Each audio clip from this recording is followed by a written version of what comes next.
Welcome to topic discussed this morning, buttercups. Well, I'm excited to be here. A little bit tired. I'm not exactly sure why I'm tired. I did notice that we had some fans who came in and started commenting a little bit late last night, but I don't know. I don't really know who will be joining us early this morning. But well, it depends on where you're at. If you're in California, it's probably around 8 o'clock. But if you are in the East Coast, where a lot of my audience is located, you are probably closer to 11 o'clock. One of the things that I need to just check though on my video is that I'm using the right camera. There we go. I thought something looked weird. Okay, so welcome to Topic Discuss. And let me just make sure you're also hearing me correctly with good audio. So I've got my audio is going through the webcam, my camera's going through the webcam. We're on full definition, 1080p, and I think we have good sound. And I think we are ready to go. So, and we're also live. We're live on Facebook. I was just finishing up a live on TikTok, and it's a little weird to go live on TikTok because you have a whole bunch of different people that might show up on your TikTok live. So that was a little weird. But anyway, so one thing that I want to do is for anyone who wants to join me live, you actually can. If you want to actually, appear here with me, you're welcome to do that. I'm just going to put the link in. And so what that link does is it allows you to join StreamYard. You don't have to have any special equipment. You can just click it and you can join me with audio or visual. So that's what that little link is for. And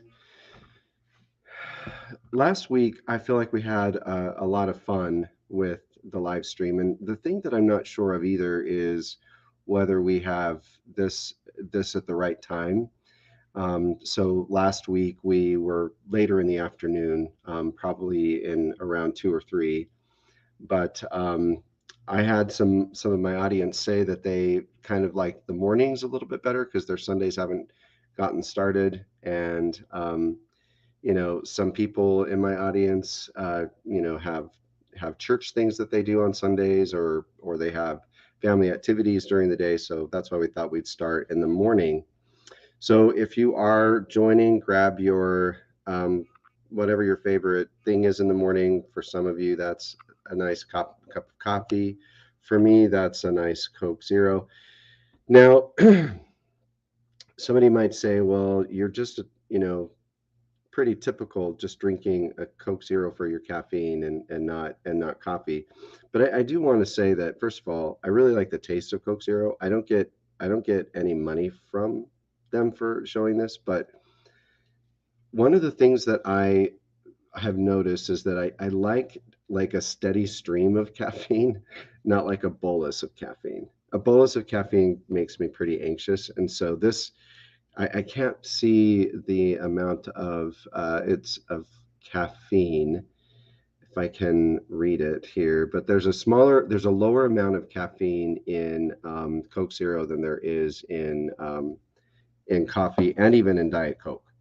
It's also not as much caffeine as you'd see in Mountain Dew so Mountain Dew feels like a little bit too much caffeine. Now, my family would say, well, why? Yeah, Dad, but you're drinking Coke Zero all day long. Here's the thing. I like a steady, low stream infusion of caffeine. I don't like big boluses because then I feel like I have this big high and makes me anxious and then crash. So I like to just have an IV, a steady stream of caffeine. So if you've joined, please comment and like, and I'm just going to remind everyone that is watching to that it's helpful for the hangouts, and it's helpful for the live stream when you comment and like and share and that kind of thing. But also I want to talk to you a little bit more about super chats. So I know my audience pretty well, and I know that they can afford a a super chat or a super sticker, and I'm not asking for those because I need the money necessarily. Even if it's a 99-cent super chat or a 99-cent super sticker, it also helps the algorithm. That's why I'm bringing that up. I also want to share with you the channel membership. So I'm going to share my screen here. Now, I am not really great at doing this yet, but if you would just hang with me for a second. So this is my right here is my channel. I don't know if y'all can see that. Let's see do I have a problem with my streaming here?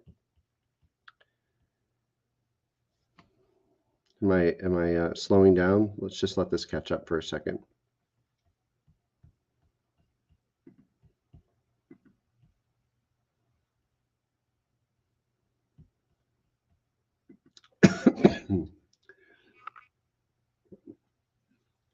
Well, so I'll just keep going. But what you're seeing here is my channel membership, where you can join, and when you are these little colored icons like green and cyan and yellow or orange, red, purple, magenta, you get those based upon their loyalty badges, and when you're commenting a lot, you'll get more of these. But then you also will get custom emojis.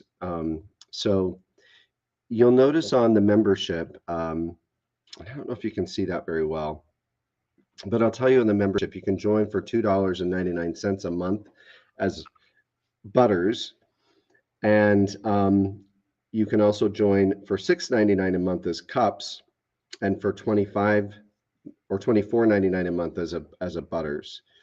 And if you join as a and I want to show you what icons you get. So if you join as a let's see, what was it?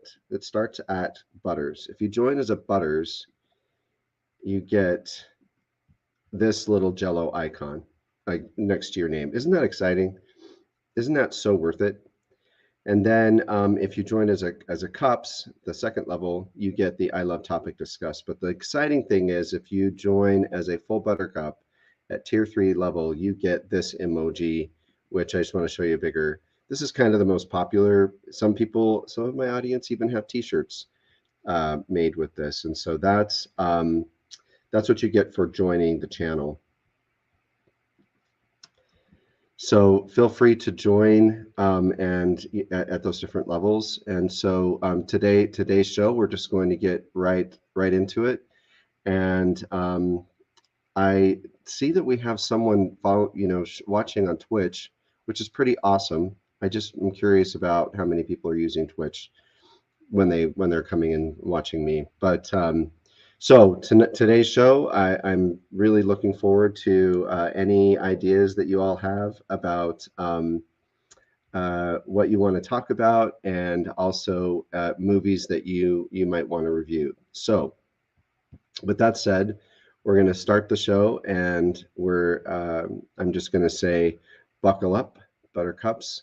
We are in for another really exciting episode of Topic Discuss.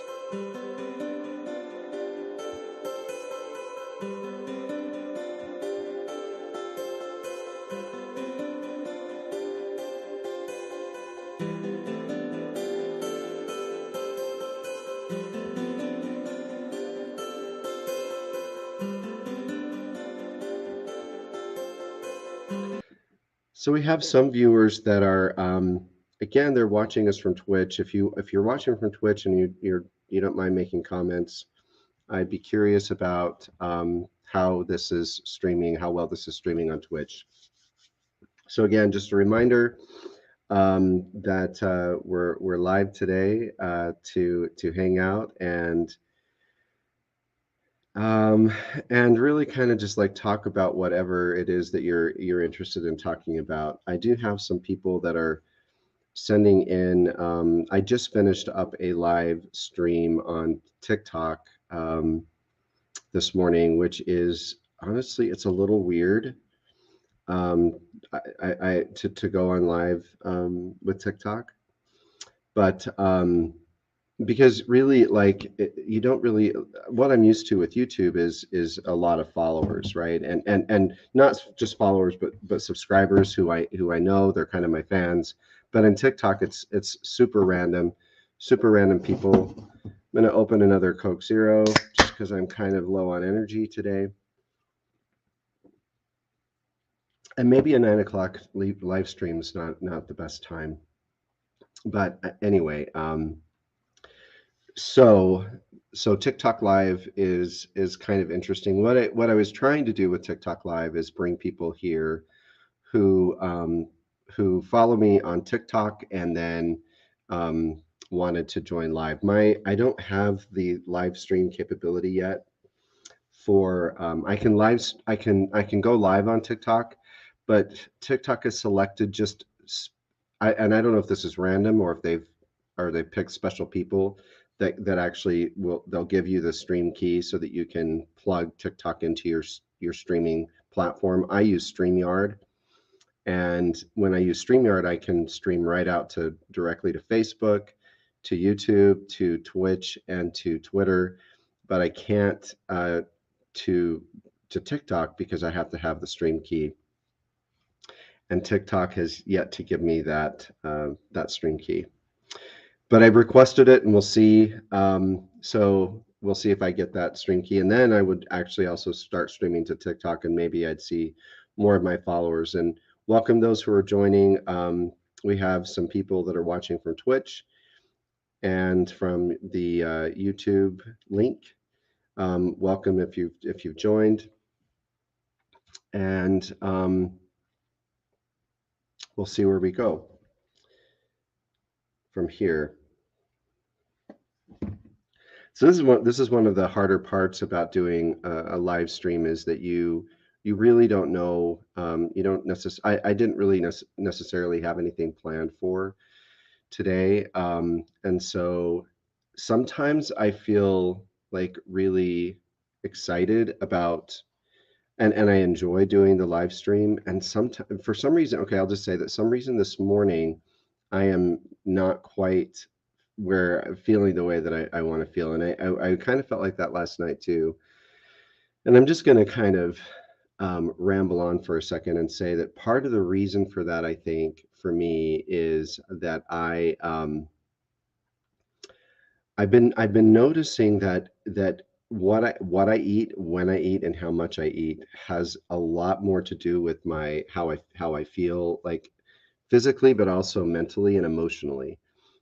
So what I've been learning is that when I am eating too often, and it's not even, I don't even know that it's so much, I'm still kind of learning this. I don't know if it's so much what I eat. I'm sure what I eat is part of this, but it's how often and when. So like eating very late at night is really just I feel like I have a hangover in the morning.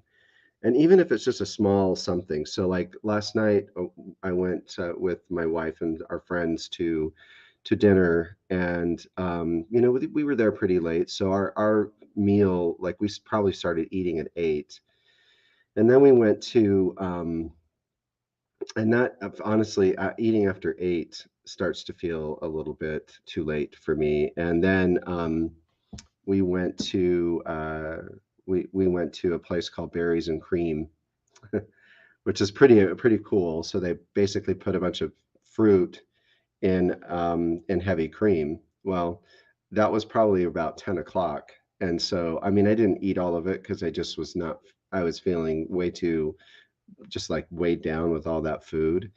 And, and, so anyway, so what I've been finding is that I don't sleep as well when I eat late.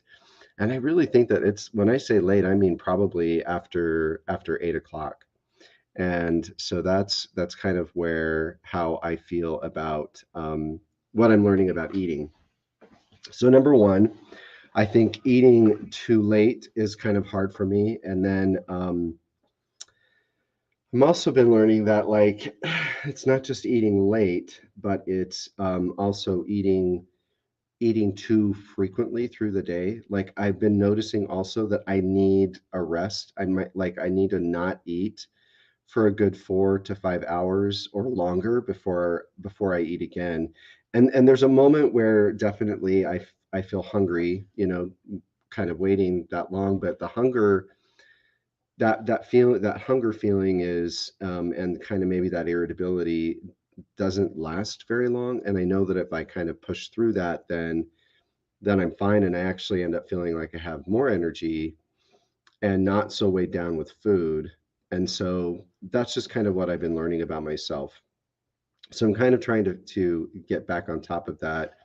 I felt like I kind of had a stressful week this week, and I noticed also that I do when I'm anxious and stressed, I do find that I kind of want to do something to take my mind off of the stress and anxiety. And so either I'll work on a project um,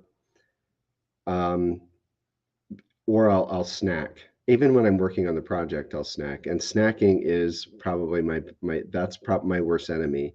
So it's not like not like so when I say I really want to rest between meals or not eat frequently, what I'm really talking about is snacking, right? That's probably what hurts me the most or makes me not feel very good. So so in the mornings, if I can avoid eating at all, I will feel better later in the day. And even if I can avoid having a lunch, a very big lunch, maybe just a protein shake, so that by the time it's dinner, right, and it's 5 or 6 o'clock, then and it's like a balanced meal with chicken, broccoli, maybe some I don't know, potato, or sometimes what I like is just scrambled eggs and toast.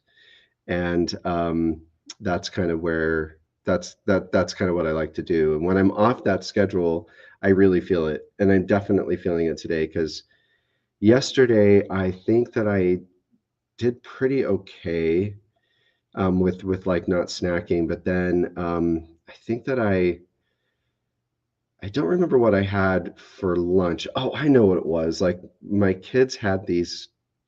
This is my downfall. So my it was probably 1 or 2 o'clock. My kids had these cake pops, these little balls of cake on a stick, cake pops.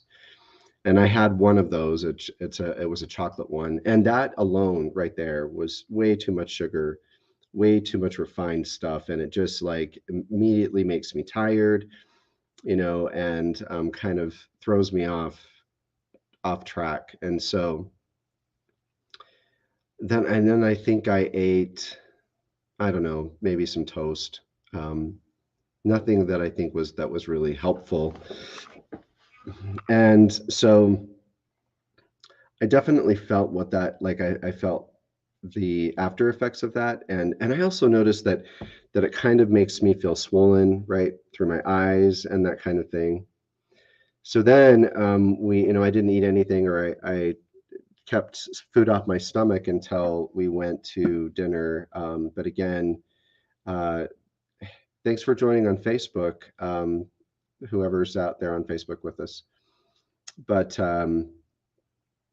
I found that when by the time dinner came around, I still felt like I was recovering from the stupid cake pop from 1 o'clock.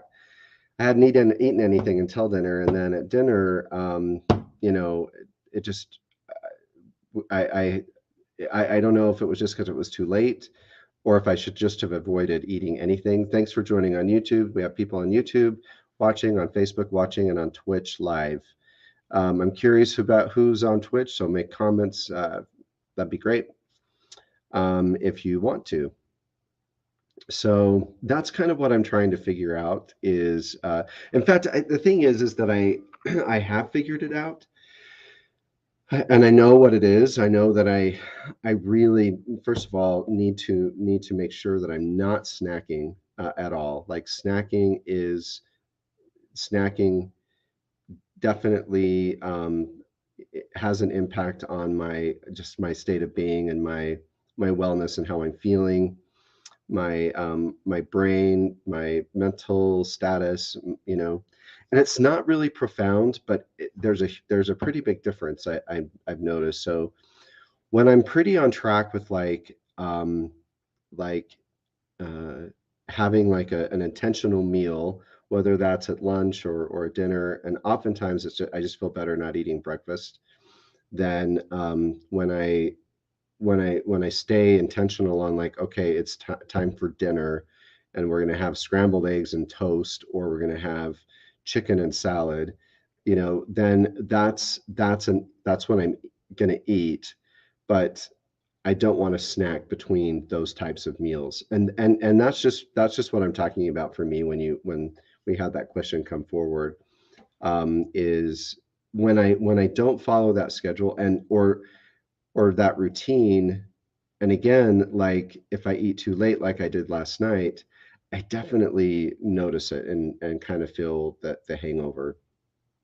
So that's one of the things that I want to kind of try to figure out today. So like right now we're kind of going up, we're getting to 9:30, and what can happen sometimes is if I feel anxious about like, well, when am I going to eat? The truth is I'm not really hungry. And I know that like my body just needs to rest from eating and digesting and the insulin, being secreted. And so it's like, just do something else, right? And then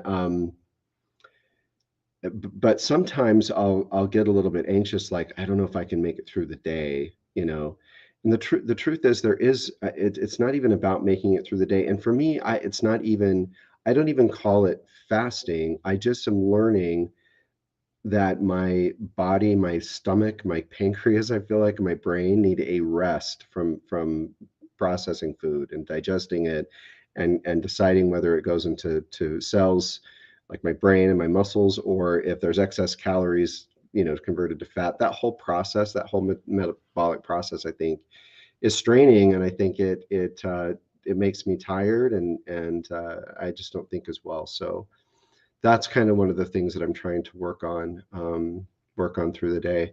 I have really enjoyed my transitioning over. So I retired from my previous work in healthcare.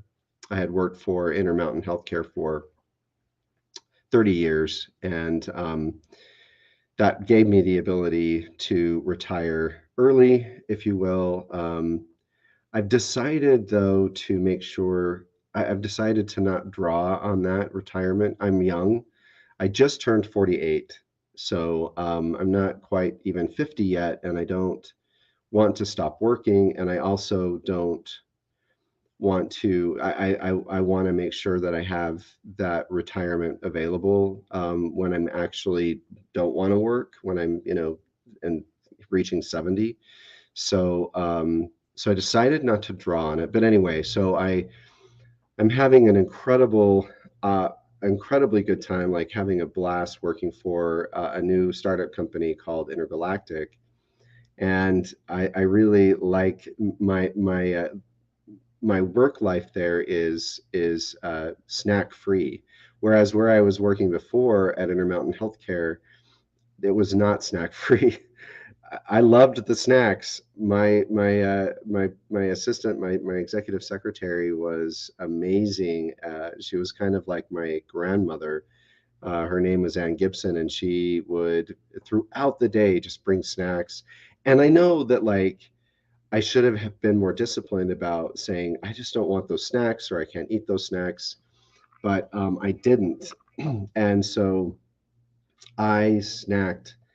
And and looking back on that, I'm not saying that I was like not happy. Um, but I definitely didn't feel like my best, and that's so when I transitioned away from that environment and started working with my friends at Intergalactic, snacks were gone, right? So there's no snacks. People don't really go to lunch there. So that was the other thing I had previously, is it felt like I was going out to lunch every day. Or if I wasn't going out to lunch every day, my secretary was bringing me in a lunch. So I'm snacking, having lunch, snacking, coming home. So when I moved over to Intergalactic and I stopped that whole process, and there were a couple of days where I just didn't have time, busy, no snacking, really didn't even have lunch.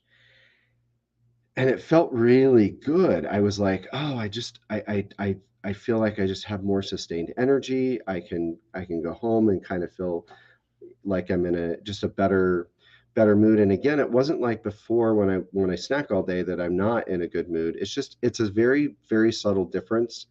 But for me, it feels pretty profound, like internally in my mind, my body, my emotions, and just so I really found that I started, liking that. And I think I have my buddy here.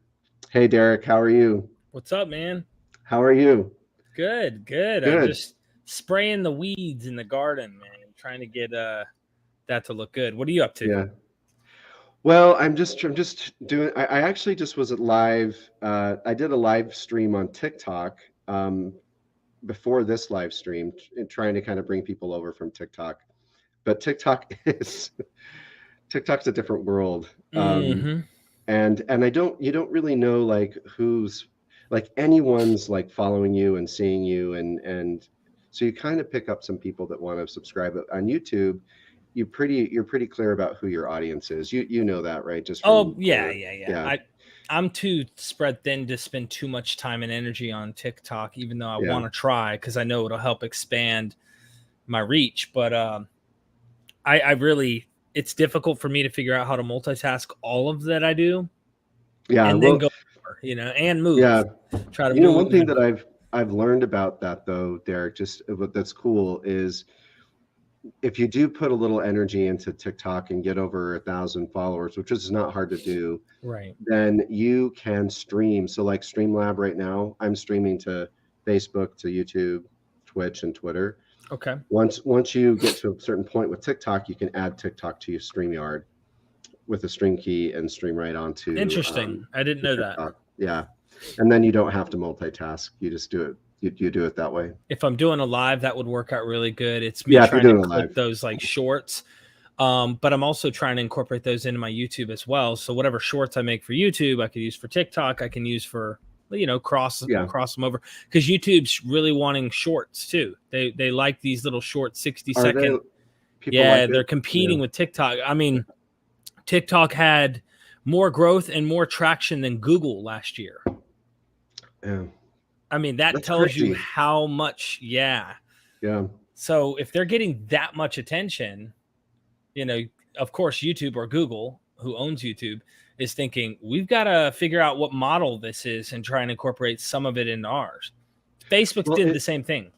and it's more the thing about TikTok that I know, like I know shorts are on YouTube, and I know on Facebook you have shorts too, but Instagram, yeah. it's still pretty different in TikTok because you don't. I think part of it is because you don't have anything else going on, right? There's not a news feed like on YouTube or on Facebook. There's not a place for long form. It's 100% like Short. just short, and it's They added a rush. 10-minute. Did you see that? They I added, saw that. yeah. Yeah. So they're trying to also mimic the longer format, not quite as long, but longer. Yeah. So it's just like, I don't know. I'm gonna have to spread my wings anyway and get tons of different platforms under my belt. But How are things going for you on YouTube right now? Like, They're slower right now. It's Is weird. it? Yeah. I don't know if But it's the Johnny Depp thing or what. That caught everybody's attention. My wife was watching it for weeks, you know, yeah, and I went in there and actually wanted to watch the trial, the final part, like to see the verdict. But other than yeah. that, I'm busy doing other things, you know. But Well, what I've learned about YouTube is that if you really want to, and you're good at this, right, making it your kind of a career, you need to make more content than you watch content. yeah, And so if you're spending too much time watching content, you're not gonna I'm make it. reading, man. I am reading galore. Tomorrow is going to be an interesting interview. Thursday is going to be this one, The Myth Okay. of Persecution, God and Well, Anatomy. tell us what oh God, God's Anatomy. This is just unbelievable. I mean, this is my favorite book right now of all time. Right now, Tell us who wrote it. Francesca Stavrakopoulou, and right now 3/4 of the way again through it the second time, and I'm taking notes and highlighting this time because there's just some really fascinating information in the ancient Near East that I'm like, okay, I did not know that. Let me make sure I note that. So I'm writing down questions, meticulous questions. Tomorrow's show should be, I mean, So it you're should going to be. do a show with her tomorrow. Oh yeah, we're live tomorrow at noon Eastern, of course. Oh, live. I love it. Okay. Yeah. So yeah. is that her most recent book? This is the most recent book. Yeah. And it's big. I didn't know it was so thick. It's as far as reading content goes, before you get to notes and, you know, appendix and all that. And it's not like fluff. Like, that's the thing. It's not like this book that's kind of bloviating its way through to get to a point. It's all dense with like high quality content. 423 pages. So it's a fairly large one. And she's brilliant. She is really brilliant. Unbelievable. Yeah. Honestly, it just shocks me to find out how old some of this stuff really is before the stuff that I used to think was it. Okay, and can you preview a little bit of that for me? I know you got a show tomorrow, but what do you mean, like that? Really, dude, I can do it because it's not like everyone's gonna hear. Let me read you a couple of my questions. How about that? All right. This is what I have. Okay. All right, so Inanna and Yahweh's heart of wisdom. Right. So I'm going to be reading a part from her book to ask her, what's the deal with Inanna? There's actually referencing in her book. There's a spot in 202, page 202, where it says, for in Hudana, Inanna is a deity so powerful that her divinity surpasses even that of the highest gods, An and Enlil, who have willingly ceded their wisdom to her. In your vast wisdom, they quote, amongst all the gods, you alone are majestic. In Hudana exclaims in this poem, Inanna not only governs the forms of wisdom graciously bestowed upon mortals, such as expertise in warfare, ritual economics, sex, and medicine, but curates and controls the divine wisdom underpinning the very foundations of the cosmos, to destroy, to create, to cut apart, to establish. Inanna are yours. To turn a man into a woman and a woman into a man, Inanna, are yours. A large and expansive heart, Inanna, are yours. Almost 2,000 years later, another poet was crediting just one deity with the wisdom to create and destroy and form him. It was Yahweh. Now, these are thousands of years later. So I wanted to bring up, you know, this whole notion of like, what the heck? Thousands of years later, these concepts are in our Bible, and we're supposed to believe this is the original, and that like this is it. And it's like, what about Inanna? What about Enlil? What about, is Inanna a female or a male deity? It's a female deity. And in one of the legends has that she gets Enlil drunk, which is the creator god. She gets him drunk, and he gets like really belligerent and ends up giving her all these things, like giving her wisdom and giving her sexuality and giving her prostitution and teaching people wisdom of warfare and all this stuff. Then he wakes up and sobers up the next morning, and he's like, what did I do? And like, and of course, Inanna gifts it to humanity. But we see the same myth take place in Mesopotamia when we find the same things with Marduk, and we see the same things with these epic tales where even in Greek mythology, where you see Prometheus gives the gift of fire and warfare and stuff to humanity. So like it's over and over, but it's way older than our Bibles. Do we see that with Yahweh, that same theme? As far as warfare and stuff goes? No, as far as like the gifting of this knowledge, like you're saying, Inanna, was this deity. It looks to me, the myth that we find within the biblical tell is the sons of God that come down to marry daughters of men. Because when you look at the Mesopotamian myth that's before that, you'll see that there are these figures called Apkallu. They're like wise sages that know what the divines are imparting, and they understand warfare, they understand civilization, they understand sexuality, they understand all of these things that we humans really flourish in, and they come down and give humanity after Marduk or whoever the gods might be at the time create humans, and they give them this insight, and it ends up becoming God or the sons of God. The sons of God in the Bible would have been Elohim, which in English we call them sons of God, but really the term in Hebrew means gods. So like gods came down, and these are probably not the God that's depicted in the Bible itself as the supreme ruler, because these sons of God also get punished later, or they're at least told, you will fall down, you have led the nations astray. It's kind of like the Jewish idea that the nations that are non-Jewish really once worshipped the same God, which the Tower of Babel kind of indicates that they split off, and that one day they'll come back. But who led them astray? And it was these gods that in Deuteronomy 32, the supreme God El, that later on Yahweh usurps and becomes the same as El. Really, they were separate deities. El was Yahweh's father. And we know this from Canaanite mythology and stuff that goes earlier than the Bible. But it goes deep, bro. A couple more things. Ezekiel. There's this place in Ezekiel where God is speaking to this king. And he says something like, you've tried to set your heart above the throne of God. And we always thought, this is the fall of Lucifer. Yes. Like, this is the fall of the devil, right? Christians interpret it that way. I'm not so sure if the Mormon church does or not, but I know that we do in the pre-existence. Lucifer rebels and falls. Well, Ezekiel's dated by critical scholars older than Genesis. So this is what's weird, right? Ezekiel, the book of Ezekiel by the prophet Ezekiel is older than Genesis.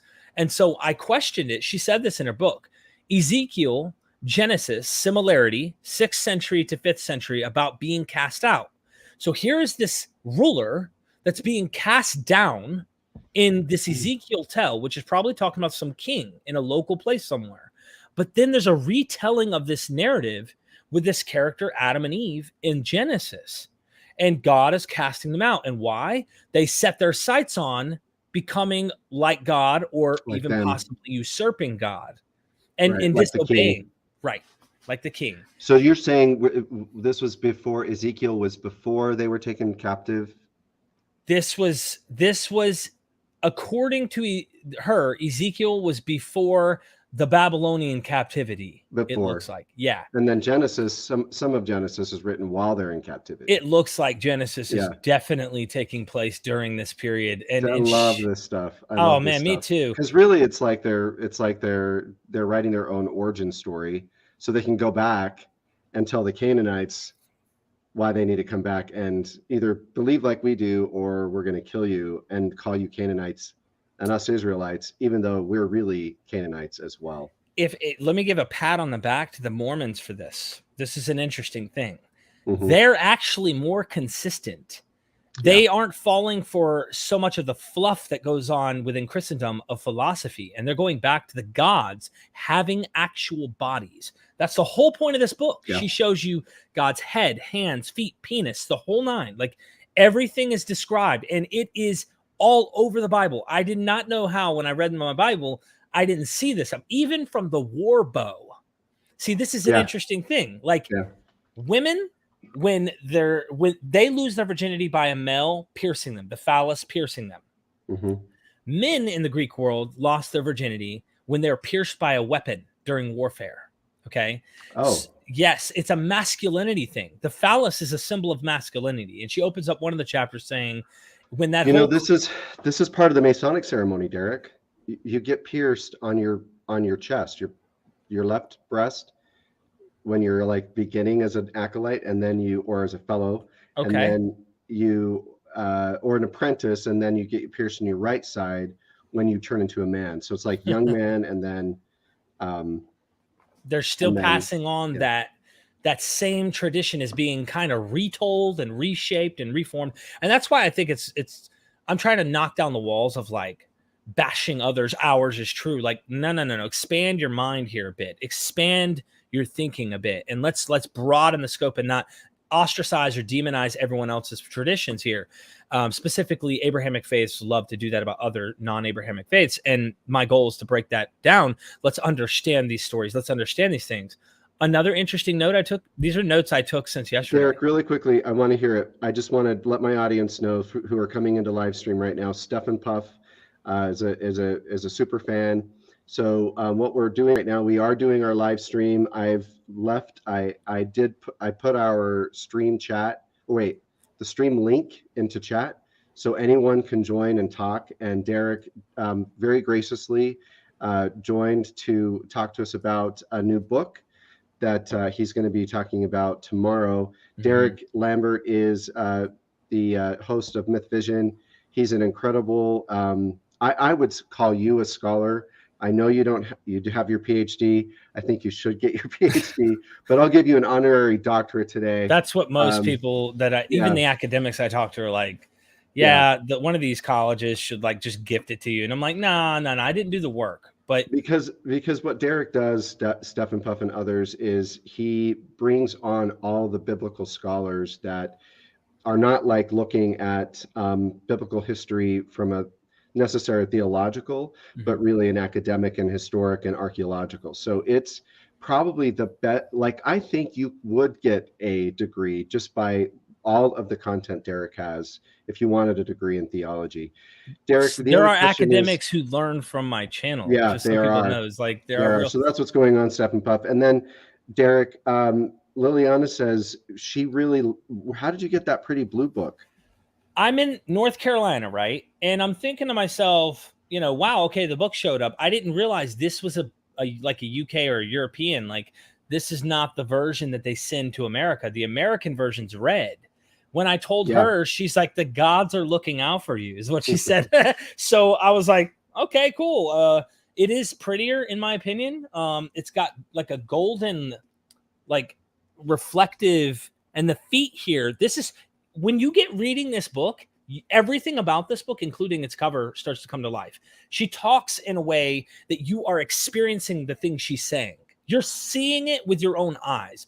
She talks about how she enters this temple that was destroyed by aircraft in one of the wars not too long ago. And at the base of the temple, there's massive, like 2-3 meter, like feet that are imprinted in the slab of the stone. And she said she just took her shoes off and she wanted to feel like she's there. And she put her bare feet. Now, this is a woman who doesn't believe, but she really gets into the whole, our history as humans and our how we think and stuff, which I appreciate about her. She's not just mocking, condescending, attacking, but actually wanting to understand and grasp and get into it. And she talks about how she stepped in and was standing inside the feet of the gods. And then the next step is like 15 feet in front of her. And there's another foot, like it's entering into the temple. The idea is that the god is stepping into the temple. And it's funny because even in Josephus, when the 70 AD happens, he talks about these omens that supposedly God left the temple, right? So they really thought the presence of a deity, a most likely corporeal god, existed in some sense in the ancient world. I don't know when that stopped, but she's dealing with that in this book. It gets deep, man. There's so much more. I was just going to tell you how gods are about food. Yes. So look at what happens in the garden. This tells you about a little bit of the dating of some of these mythologies too, right? Like, they ate a fruit. Did that really, should that have really caused everything that we're seeing in terms of like this theodicy issue? No, I don't think so. But in those days, gods all around, like if you had a god, it's going to look like someone else's in some way, shape, or form. It's the zeitgeist of the ancient Near East. And so what happened is God is like really upset that they ate his food. I mean, like legit. They're not in his garden. in his garden. And in Babylon, the real historical context is they actually had gardens where there was designated fruit for the gods that mortals were not supposed to eat. So maybe there's a lift here in a historical context where people who are working and tending these actual gardens go off and shouldn't do that. It's against the law. They eat some of the fruit that was the gods. Long story short, the gods love their food. In fact, the reason that they created the humans to begin with, going back to the earlier mythology in the Mesopotamian myths where the Bible gets it from, is so that they can make the food and tend the food to the gods. So here is for the gods. And here is this god pissed off because you touched my food that was for me. And then he ends up, right, 6 chapters later, flooding all humanity. But guess what happens? Noah preserves some of those animals, clean and unclean. He makes a sacrifice. As soon as he hits land, God smells it and goes, I shouldn't have destroyed mankind because the food. Man, I can't wait. Tomorrow is going to be so good. Because you bring me food, because God, it's like, you ever been starving, bro? I've been starving before in real life. Like, I didn't eat for a whole day in the sun, worked my you-know-what off. And then at the end of the day, my wife went and served me a plate and I smelt it. And I was just like, oh, you are the best thing in existence for this plate of food. That is the notion that this God is now smelling and is about to eat this food that is served to him by a human. And he regretted that he destroyed mankind. He's mad that he shouldn't have done it, is what he was saying. So does that mean that these gods, these Mesopotamian gods, were kind of like god kings, or they were rulers? Not real humans. These were actual divine gods. That's euhemerism, to think that these were like actual kings. Kings, yeah. Most of the serious academics that I talk to say these were non-existent humans. These were literal deities. It was like kind of like the best way I could use the analogies. They believed they existed, but it's like, in your mind, you hear a voice in your head. Now, we know that we're talking to ourselves, but imagine that you thought that was something else speaking to you. Okay? Yeah. They had kind of an imagination of the gods, and they made images of them, but they believed they really did exist. This is they really believed they were real, physical, like we are. Yeah. They had all of the same functions that we do in some respect. Now, I don't know if they defecated. Okay? I don't know if they do. That's something that... But they were sexual. They had sex. They had kids. El in Deuteronomy 32 had 70 sons of God. And we know they're his actual children because the older Canaanite mythology, where El actually birthed with not just 2 goddesses. There's one story where 2 goddesses are walking on the shore of some water. And so is El. This is going to get kind of explicit, but she talks about this in her book. The god starts to jerk him a gherkin in front of them, and they were impressed. And his erection went to the heavens, and they were like, wow, he's well endowed. And they were impressed, so they let him impregnate them, 2 goddesses. And they birthed for him, and I can't remember the names of the gods or whatever. This is the name of the God of the Bible that we're finding outside of the Bible before the Bible was written. Yes. Wow. He had wives, he had children. Yeah, so what's interesting is you mentioned Mormonism and really understanding or believing God has a body just as tangible as ours. And I just want to give some historic content there, why that kind of evolved, because when Joseph Smith first had a vision, his vision was of just Jesus, kind of like Paul, right? And there's debate about whether what he saw was a spiritual being, like Paul. Was it a celestial body, right, or his physical body? Very similar. But then that story evolves. There are several more stories of this vision where Jesus has a body of flesh and bone. He has a father, Elohim. They're separate people.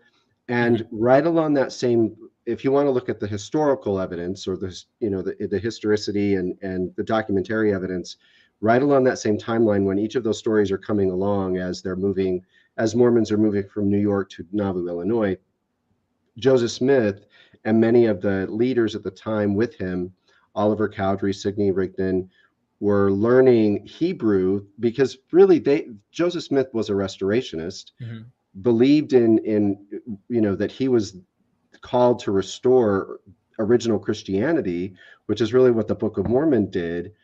But then he took it further to restore everything, right? Including whatever was happening in the Old Testament. So when he met this Hebrew scholar who was teaching him how to read Hebrew, the reality of the Old Testament and the different verses or the different accounts of creation in Genesis started being illuminated to him. Mm-hmm. The multiplicity of gods, El Elyon, and Yahweh. He's way more consistent than Christians are, by the way. And pulled all that in. I mean, I'm not trying to be derogatory, but it's just a fact. Yeah.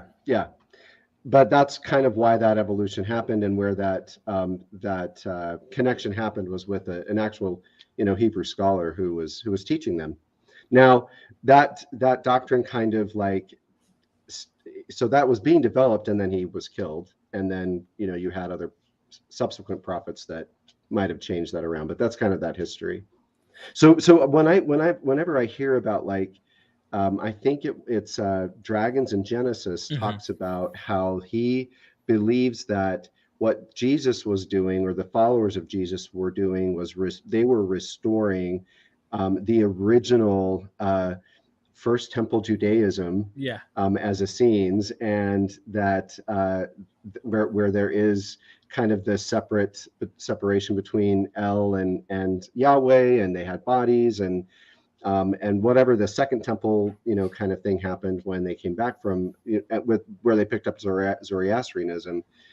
I kind of think about, that's kind of what Mormons did, is they restored to a degree, not totally, but to a degree, First Temple Judaism and that whole first concept of El and Yahweh. I mean, so anyway. No. There's a lot there. Yeah, there's something to it. I don't know. I'm not so sure, because the theory that, and I haven't read it, so I can't really criticize without getting into it, but I think Margaret Barker is the source for what our friend Dragons in Genesis is trying to get to.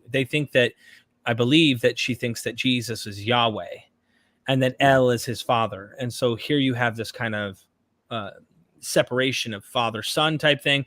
I don't know, which is what Joseph Smith taught ultimately, and that is ultimately what Mormons believe. I don't know, as far as the first century or the New Testament text goes, I'm not so sure. That could be the case.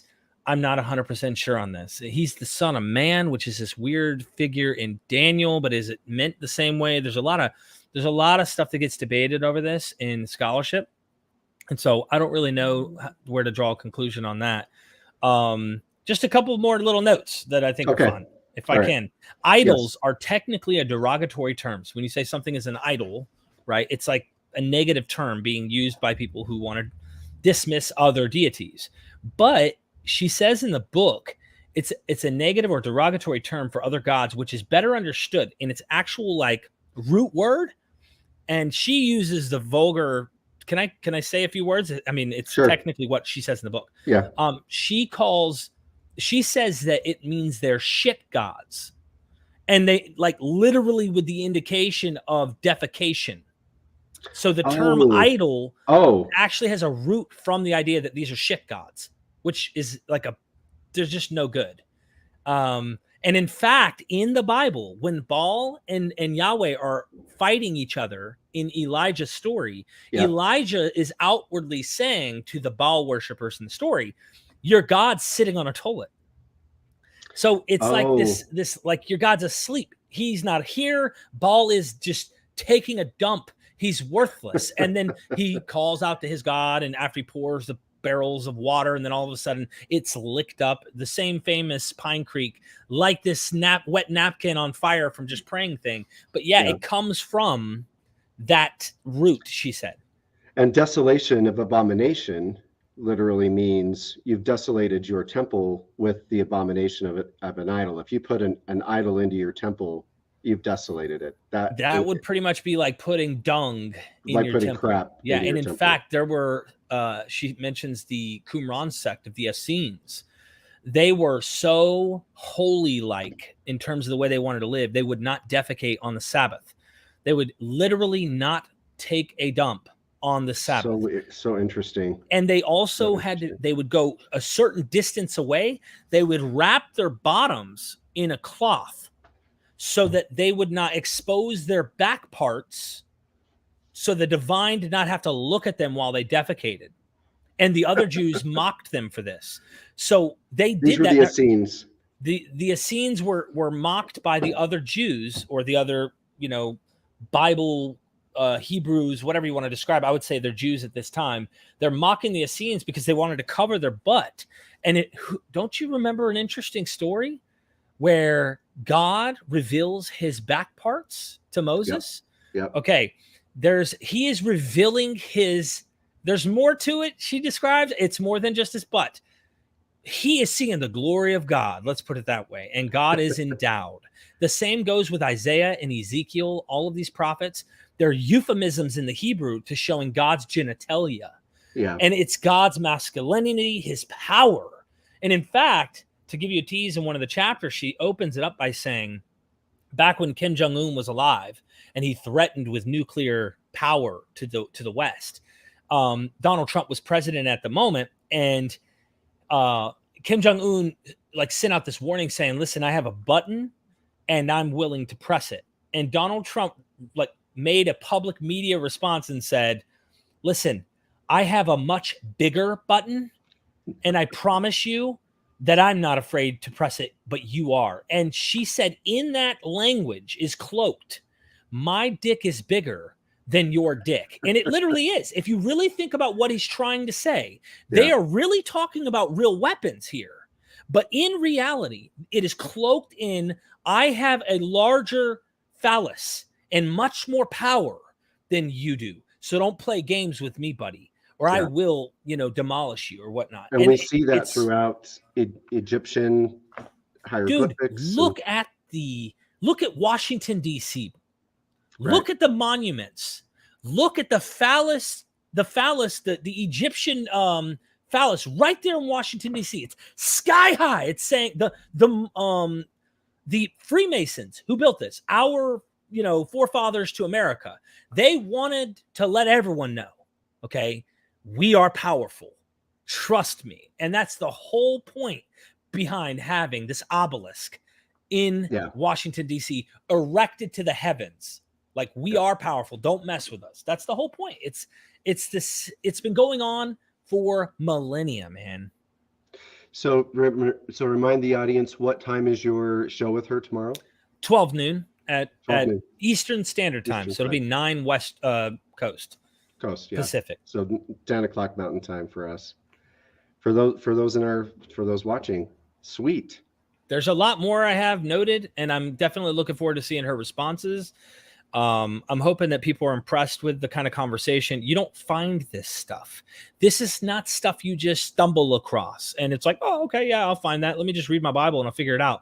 No, because you can't just read your Bible and just figure this out. You can some of it if you're really not approaching it with, this is what my pastor told me, or this is what this person taught me. We're just sharing tradition. If you're outside of the tradition, you're going to source material. You're looking at what other cultures surrounding this use similar Semitic language, because there are words in our Hebrew Bible that we only have used once or twice. We don't know what they mean except for going to other language, like the Ugaritic and Akkadian and whatnot. We find out what those words mean because of their mother tongues and older languages that they're being brought from. And they were smart, man. They had clay tablets, whereas we, the Bible's kind of a parchment thing. Yeah. Clay tablets are going to last a lot longer. Yeah, that's right. And so we have a way to kind of find out what some of this stuff means. And when you find, I'm going to talk with the potter and the clay, there's older stories of gods that were using the will and the clay, and they were creating humans from this. I thought this was the God of the Bible. Why is this being told older story? What the heck? In the Middle East. In the Middle East, in Samaria, in all of these regions, yes. So it really is a revelation. It's exciting to find out. So tell us really quickly her credentials, just so, again, my audience knows that this isn't just, someone writing a book, but an an academician, scholar. I'll say this. This is on the back of her book. Francesca Stavrakopoulou studied theology at Oxford and is currently professor of Hebrew Bible and ancient religion at the University of Exeter. The author of a number of academic works. She also presented the BBC 2 documentary series, Bible's Buried Secrets. So she was on a TV series. She regularly appears on BBCI's The Big Questions and Sunday Morning Live, and has appeared on several Radio 4 shows, including Woman's Hour, The Infinite Monkey Cage, Beyond Belief, and the Museum of Curiosity. Her contributions to Dan Snow's History hit podcast are among its most popular episodes. So, but as far as that, she's a Hebrew Bible scholar professor. You'd almost think she's a philologist because she's beyond the Bible. She's like, okay, so there's this story in Ugaritic. There's this story in Akkadian. We found this in Egypt. We know about this God in Egypt, and this is what the God said in Akhenaten. And then she's all right back to the Bible. And she's saying 1,000 years after that in Egypt, we find this about Yahweh. Oh, 2,000 years later, we find this about Yahweh. And all of these stories go way older than Yahweh, way older than the God of the Bible. So do you have a second to just kind of explain Ugaritic? Because I think I really wouldn't be the guy to get into. All I know is Ugarit was a place. Yep. And so this would be we discovered tablets there or scrolls. There's no way we would have found scrolls unless they were later. They had to be tablets. So civilization, as far like written word and such, they would say was birthed, or if you will, really started in Ugarit and Sumeria and those locations. Whereas some people want to argue, I think more for religious reasons, that Egypt was the mother of civilization. But there's good reason to say Egypt actually came after Sumeria. Writing started in Sumeria. And it started off with little things, images like Dr. Josh on my show, as I interviewed him, talked about how if you were selling 7 donkeys to a person 200-300 miles away, and you were having to transport by someone who was going to labor for you because you had to stay and tend your flock and protect your property or whatever, you would send 7 of them, and some of these people would steal your flock.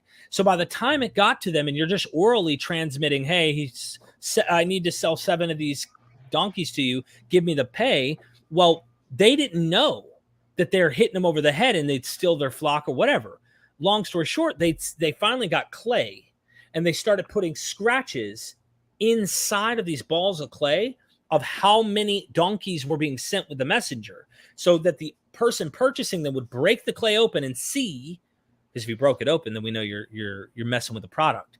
But they'd break it open and see how many scratches and know how many donkeys the guy was trying to sell. So he would send back the amount of funds for those donkeys. And it was a way of like commerce originally. Let's count. Let's make sure our money's good. The most important things, food and necessity. Then it became more of a ritualistic. It went into religion and the gods and all of those type of things. That's the origin of civilization, from what I understand. That's awesome.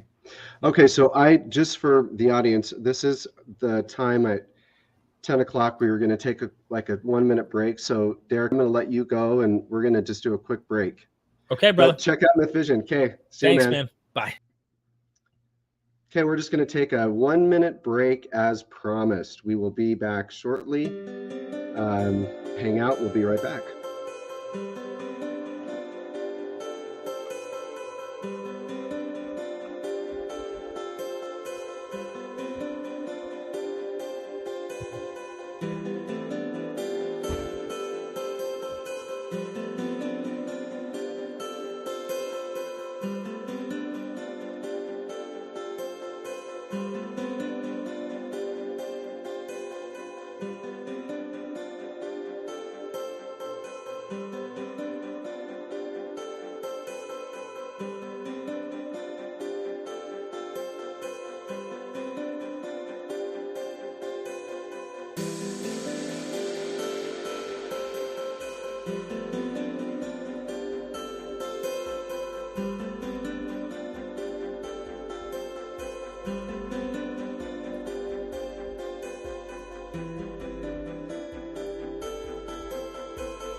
right. Sorry, I had to just take a quick little break there. And let's see if you can. I'm just going to do an audio check here. Thank you for hanging with me. Our camera's good. Our audio's good. If there's any issues with the audio, let me know. That was Derrick Lambert. I'm actually going to pull forward his YouTube channel, MythVision, and just share a link. MythVision was just, it is, I should say, it is an incredible resource and of information. It's something that Derrick Lambert is the host, and he really started this thing. And now how do I share this thing? But I need to figure out how to share the link. Why am I not? Okay. Anyway, so he started this channel, and it's really pretty amazing that he has compiled as information as he has, and really bringing together scholars, biblical scholars, academics. So I just put a link in there to MythVision. Go ahead and watch him, subscribe to his channel, especially if you're interested in Near Eastern, Mediterranean, or not Mediterranean, yes, Mediterranean, but Mesopotamian, historical context, really all around the Levant and which includes and also Egypt and Iran and Iraq or Persia. And just the historical context that gave rise to biblical text. So that was Derrick Lambert, and I love that guy, and he has a great channel. So we've got a good 45 minutes left, or a good hour left, so we can definitely. We thank you, Liliana, for posting his. Thank you. That's helpful. We have about an hour left, so we can review whatever topics you are all interested in. I don't know if some of the kids are awake, but I'd love it if Samar or Axel would join.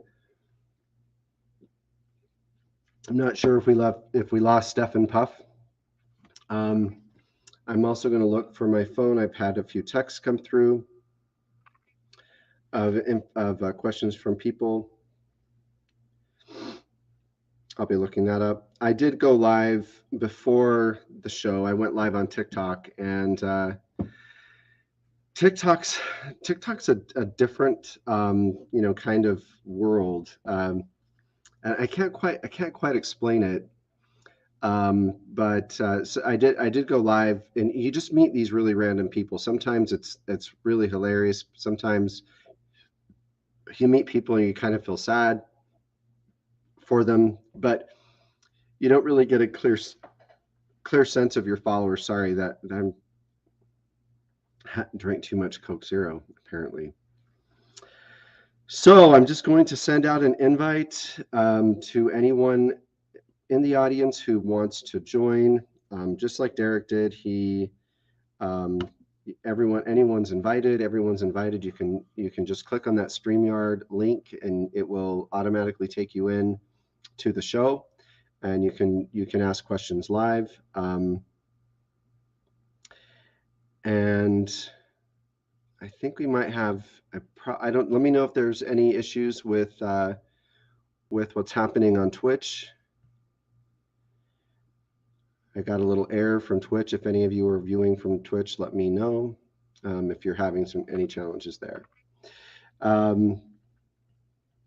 So comments or questions. I do want to, yeah. See, look at this from Derrick. This is Derrick, and this goes back to our. So I feel a little embarrassed here because Derrick's a member. And you can see he's got this little symbol next to his name.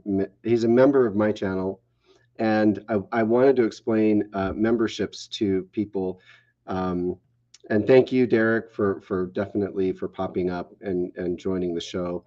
But I want to explain really quickly again how memberships work. First of all, I know my audience, and I know that you can afford a super chat or a super sticker. It's helpful to the algorithm when you do that, even if it's just 99 cents. So I encourage you during the live stream to send out super chats or super stickers.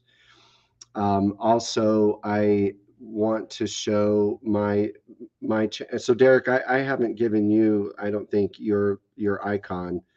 So let me just show that really quick as we to just show you what it means to become a member of Topic Discuss. So I'll share my this is my channel, and when you click join on my channel, welcome. You found my channel. I'll pause that.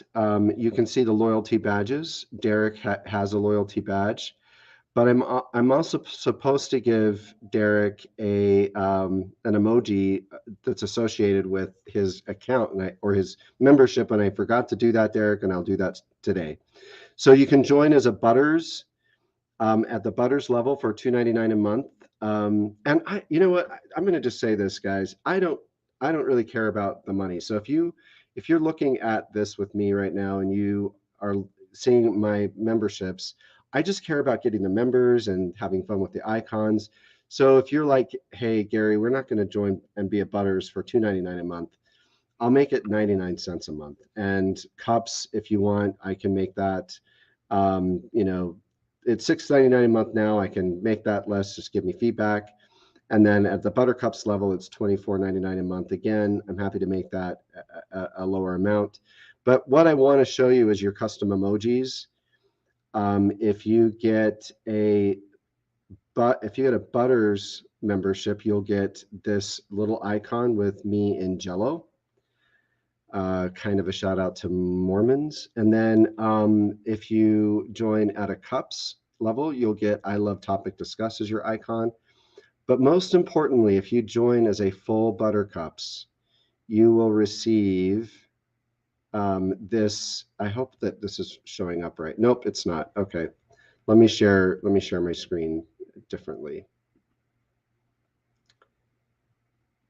You don't see a place to do a super chat. I wonder why you can't do a super chat. That's interesting. Well, that's because you're watching from Facebook, Liliana. You're watching from Facebook right now, I think. That's at least it's showing that you're watching from Facebook. I'm just going to go back to the icons that you get for your membership. So I'm going to share this. If you join as a Butters, you'll get this icon, which is me in Jello. If you join as a Cups, you'll get I Love Topic Discuss as your emoji. But if you join as a full buttercup, you will get this emoji, which is me as a mermaid singing. I know that is fun and exciting for some people. And so let me show you that again. When you join as a full buttercup, you get which icon you get. So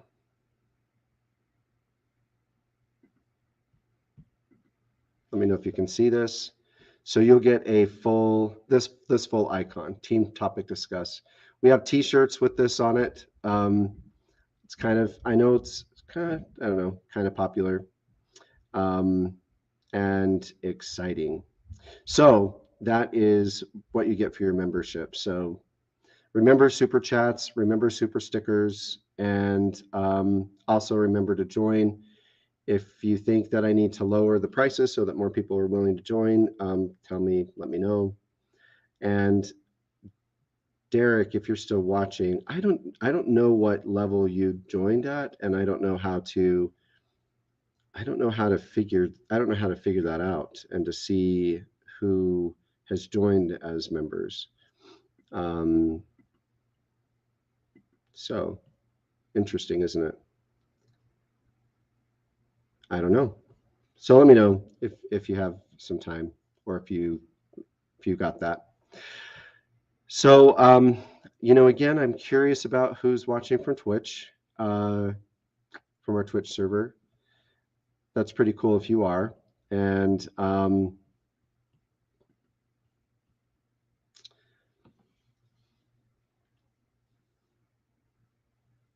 we will see what questions are coming forward, things that you might want to talk about.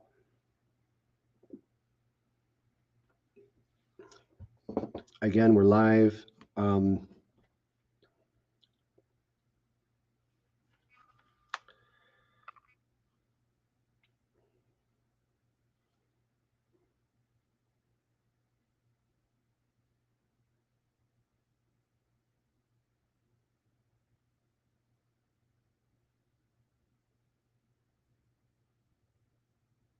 I'm just getting questions through text.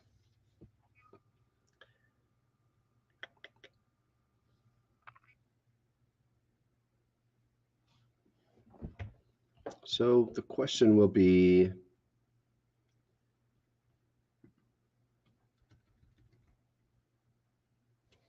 the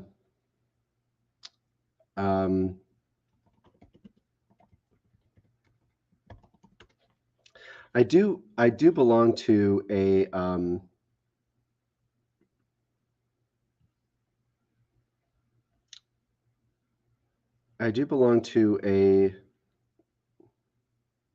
channel called Cult Cinema Classics. I don't know if any of you have seen that before, but that's where I think we're going to kind of finish up, unless anyone wants to jump in and ask questions, or if you want to kind of talk about, or any movies that you want to review. I'm kind of getting distracted a little bit with some of these questions. So what we're going to review today. Oh shoot, sorry. Some of these are members only, and I don't know. I never know which ones are membership only. I don't actually. I'm not a member. So, okay, I've got it coming up. So we're going to review a show from Cult Classics, which is really just, movies that have a cult following. This show actually has Bela Lugosi in it. It's black and white, and I'm not sure I want to review this one, but we'll get started. We'll try. We will try. We're going to share the screen. And if I feel like it's too boring, then we'll go somewhere else. One Body Too Many is the show we're going to talk about, or we're going to review. And I have to be careful about doing reviews, because I don't want to get copyright claimed. So I have to, on occasion, stop as we're kind of reviewing this together. So I think you all can see it. Are you ready to go? Okay. One Body Too Many.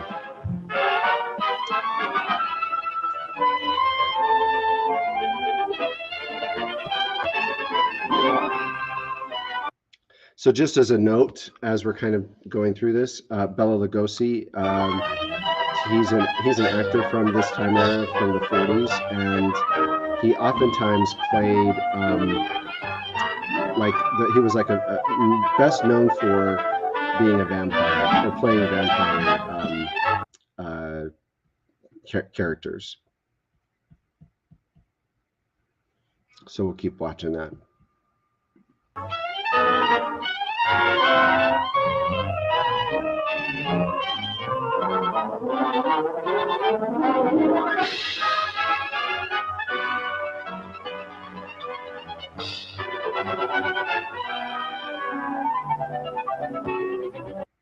And I'm just going to pull through some of the comments here. Sorry if I'm slow. I'm afraid this might already bore me to death. What we're trying to do with this one. So we'll see.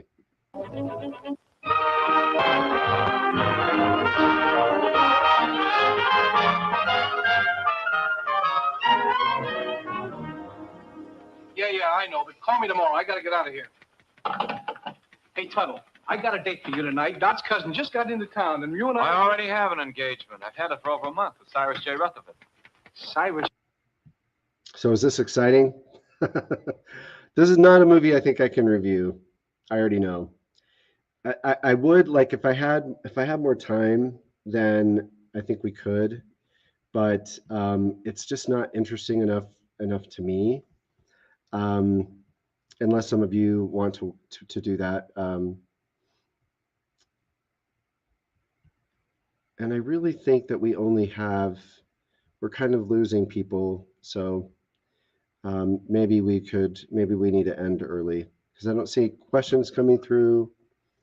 Um, didn't really have we will look at one more thing. No, that was not the Tin Man. That was not the Tin Man. It sounds like the Tin Man. Oh, wait, it is the Tin Man. Yes, the actor who played Tin Man. You are right, Liliana. Very good. What, let's see. Panda P. Want to become famous by viewer? No. Is that who's watching me on Twitch? Want to become famous by viewers, followers, and Prime. That is naughty. No, Panda P. No, Panda P. We're not going to do that here. We're not going to do that here. Kind of bothers me. Don't know how.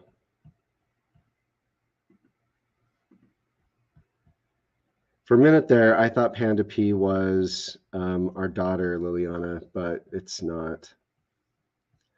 Okay.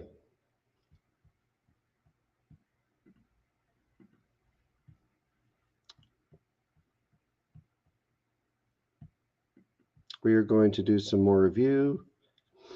$4.99 super chat for my own family. Oh, dude. I don't know. Let's see. The Crawling Hand is one. I think our teenagers stayed up all night. I do too. I wonder if like this is just too early to do the show. James told me that he preferred earlier, and so did Stephanie, but Steph and Pup, but they haven't. None of them have showed up. Susie hasn't shown up. Brandon, Bahisma, usually, but he told me last night that that might be too early too. So, like the participation today is, not as great as it was last week. I'm noticing, and I just don't know if it was the time of day. We can always change the time too, or we cannot do lives. I actually get more engagement from TikTok, so maybe we need to move over there. All right, let's see what I have here. See that some of these things that I don't know. Is it okay to review something that is black and white, or does that get kind of tiring? I bet Bahisma is asleep. 10:30 is still early, I think, for people.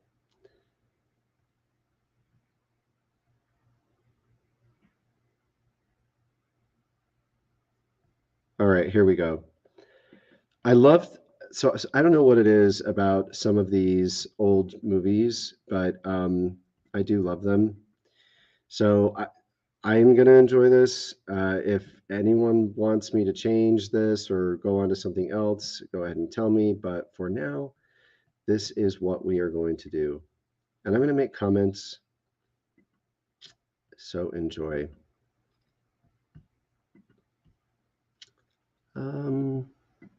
This is called The Invasion of the Animal People.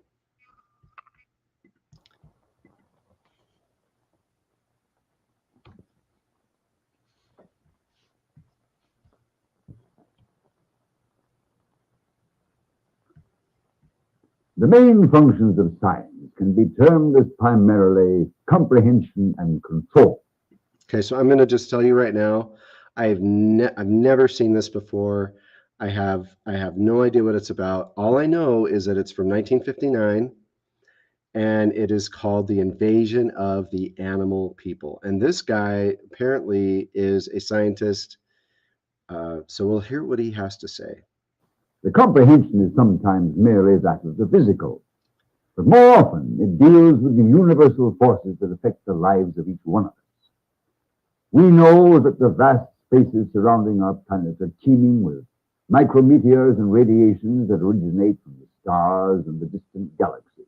So remember, this time in history, there's a lot of talk about space, going to the moon. You'll notice in the background, he has the solar system, Saturn, Jupiter, the other planets. I don't know what the switchboard is. Clearly, they didn't have computers. Strange, little understood phenomena have been observed in the depths of our oceans and deep within the mass that underlies the crust of this globe upon which we live. With the help of instruments and the accepted natural mathematical laws, we have been able to expand our comprehension, but to a small degree. Man has learned that life is everywhere, and although we are part of it, it seems the thing we understand the least. The great mysteries we seek to unlock could be no more manifest than within our own being. Actually, our quest for comprehension is perhaps most complicated by the failure to discover reality within ourselves. If we are unable to see the woods because of the trees, if we fail first truly to comprehend, then it follows that there can... And I don't know what he just said. Any comments about what he just said? Apparently, he's kind of saying, I don't know what he's saying. We'll just keep listening. No chance of any type of control.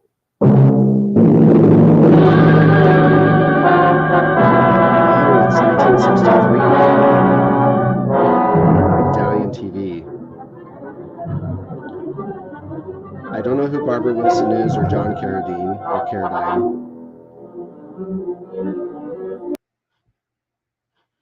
Oh, we're going to keep looking at the credits.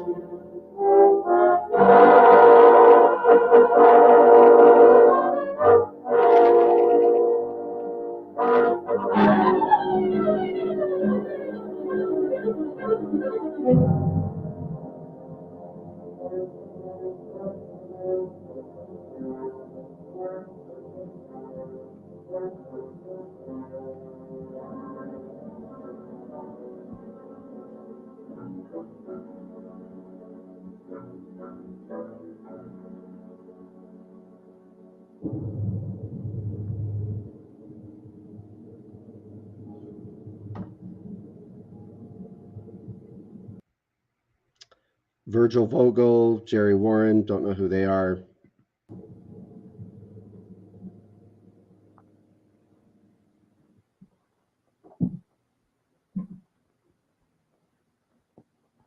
Today we are groping out into space, preparing to invade the incomprehensible universe which has held its many secrets since the beginning. The beginning? We're not at all sure that that term or any other can actually relate to a transition such as gases solidifying to form a planet which would eventually support living inhabitants. What we view as the beginning or the end of something is clouded by the limitations of the mind machine itself. Does anybody know what he's talking about? That mind machine has the power to conceive properly of the additional dimension of time. Our measurements of it would cease. Man would see the Earth The stars, the whole cosmic void, as timeless, limitless. When deeper comprehension is brought about by evolutionary processes, man's limitations in space will thus vanish. He will easily be able to travel from one planet to another, from one galaxy to another. The stream of knowledge evolution produces will become a powerful force, one easily able to conquer time itself and the immeasurable distances of space.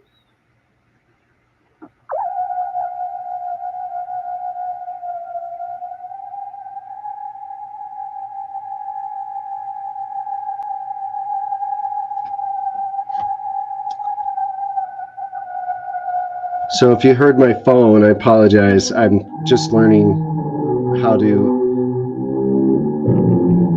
I was learning how to do fair use, so I don't get a copyright claim for this. But this is exciting. This is exciting.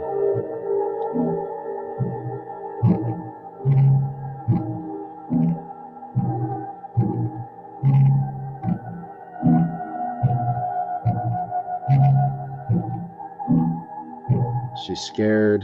She's very scared. But I'm just curious about, like, what is she looking at? Because does she not have a ceiling? Or like, what she's looking up?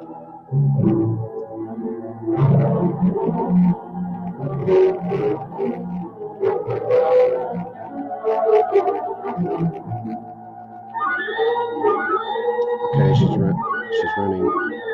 No light.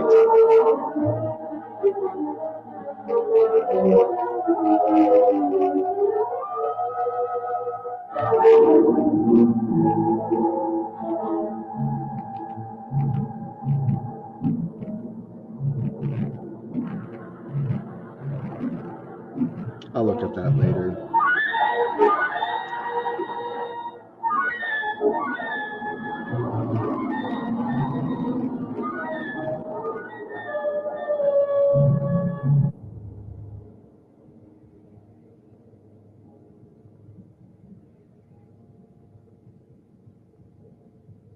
I don't know what's going on here. This looks very strange.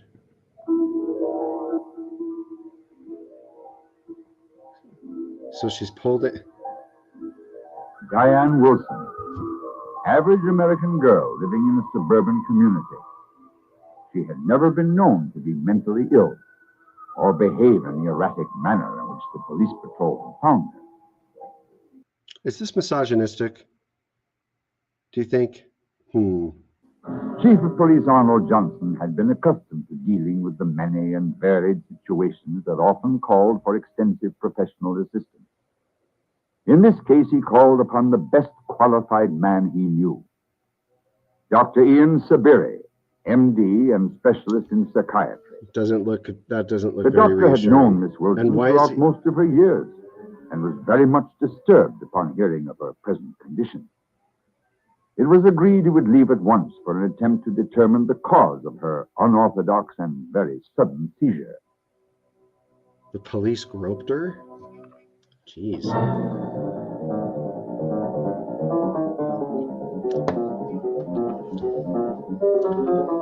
Diane Wilson. So what? Now wait a minute. This blows my mind. I want to know, did this really happen back in the 50s and 60s? Where you would end up in the newspaper for that Diane Wilson from 1709 Willbrook Avenue was resting at General Hospital Day after being stricken in the night by what she called a supernatural force, which emanated from somewhere above. Now, maybe she agreed to be in the newspaper. I don't know, but that's bizarre.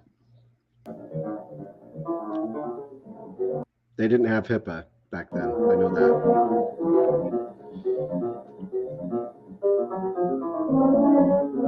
Unidentified flying object. I just want to see I really want to see the animals.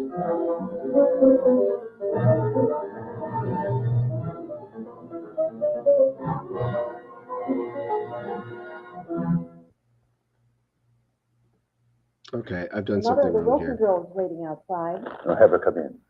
And see if Dr. Sabiri is finished with his report. Yes, sir. Oh. Won't you sit down, Mrs. Wilson? Dr. Sabiri has asked several of us to help him with your daughter. I'd like to ask you a few questions about her, if that's all right. Well, of course, doctor, anything. When I was 19, I almost died. I mean, it's weird to say this out loud, but I suppose I wouldn't really have it any other way. I'm sorry about the ads. You've been upstairs to the room. I've been with her all morning. I just can't believe it. I'll never forgive myself. Now, who is that So what, actress? Mrs. Wilson? That she's familiar Letting to this me. terrible Anybody in the thing happen to comments her. can tell us who that actress is? In what way do you feel responsible? We had a quarrel. She left the house Yes, and went to it stay at a was. It friend's was place during the across time of town. phlebotomy.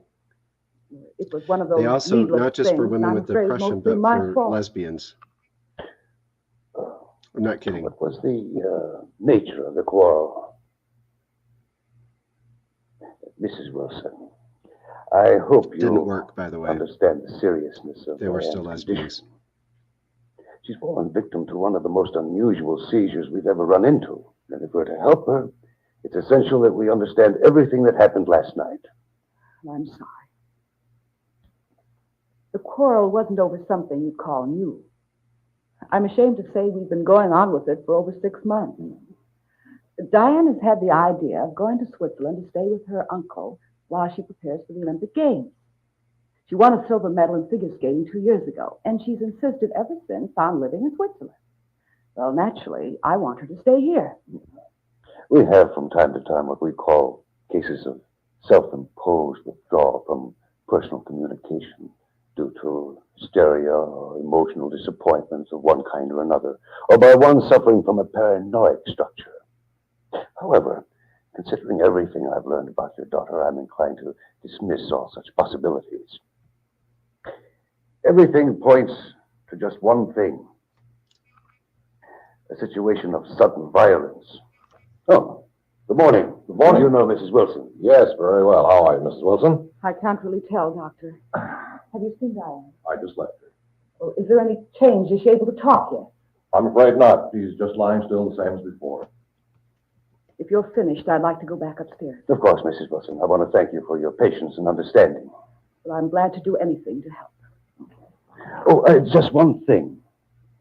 Had Diane noticeably suffered fear of anything in particular? Fear? No, not that I know of. I see. Thank you. Well, thank you.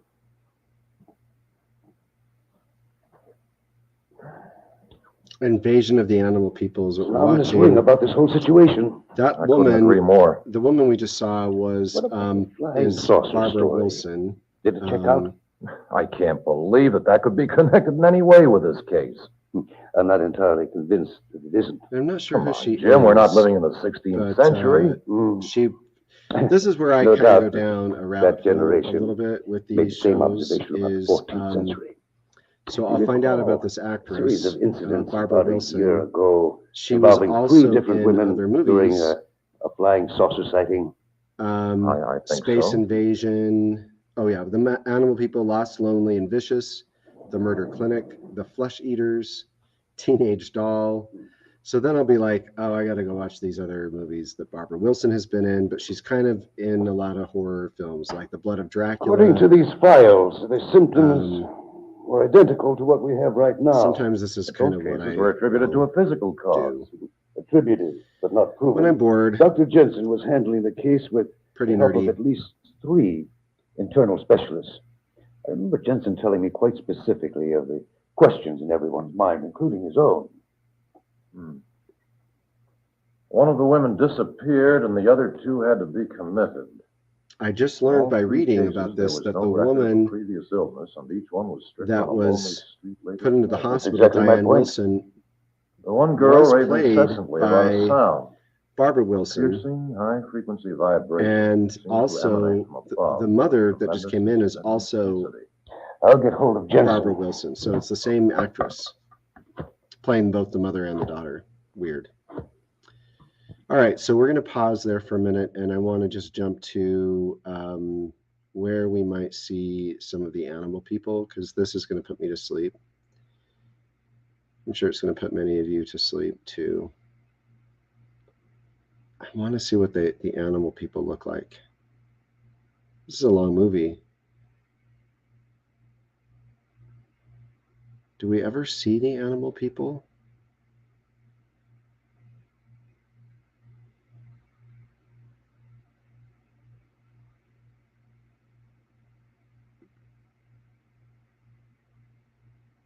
Ad. We're going to do an ad here.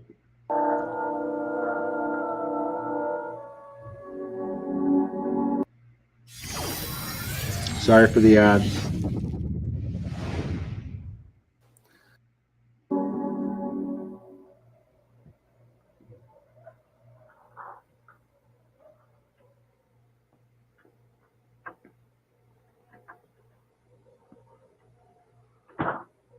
Yeah, so this is where like fasting can get challenging because I'm starting. It's getting to be 11 o'clock. I'm starting to feel hungry and tired, and just letting. That's what we were talking about at the beginning of the show. Should be a lantern. Yeah, here it is. So just kind of making a comment there.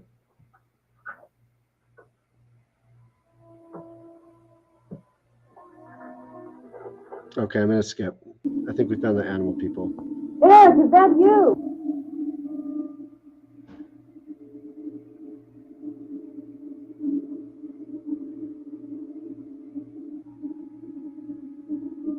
Barbara Wilson.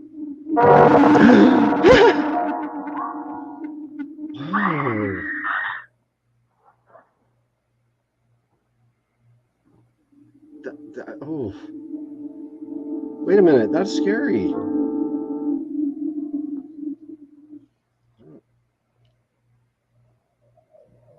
So that guy, that thing, that animal person came from outer space, by the way. Or from another dimension. I couldn't quite tell, but she's freaking out. I'd be freaking out too.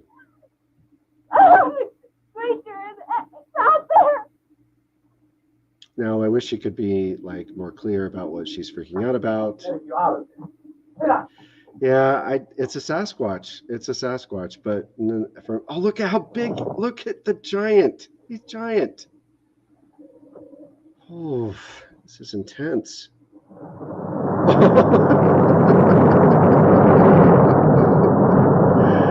Okay, just watch that again, people. I think my wife's the only one watching at this point, to be honest, but I want to watch this again. Okay, there he is. But apparently, I don't think we realize how large this thing is. He's going to come down. He heard her screaming. He's going to come rescue her. This is her bow coming. That's the cabin. What happened? What happened? Creature is out there.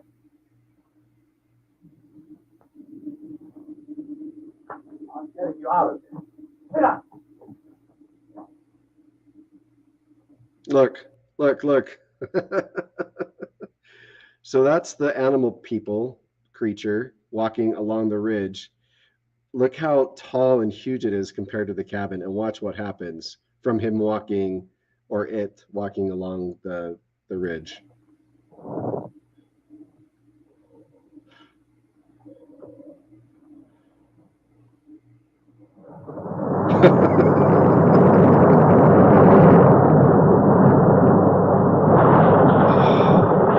Oh, she gets out.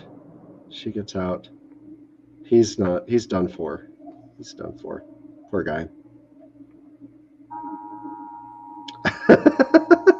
Okay, I love it. Look at him. Yep, she just leaves him. What's he gonna do?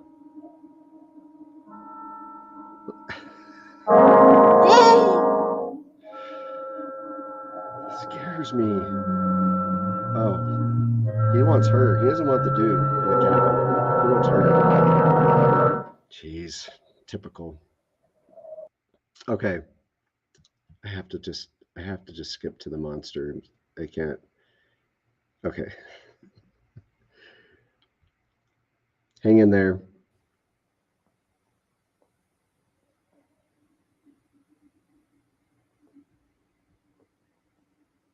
I feel like we wasted a lot of time at the beginning of the show. Look at this guy. Look at this thing. Not very fast, but very scary. Look at his feet. So what's funny about this is look at the little feet here. So there's this big creature with big like legs covered in hair, but these little tiny human feet. You know, it's 1960.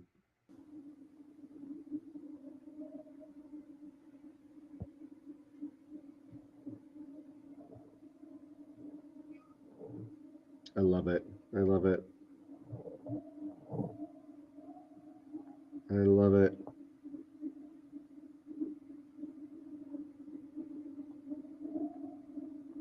Do you think he wants her for like, you know, companionship?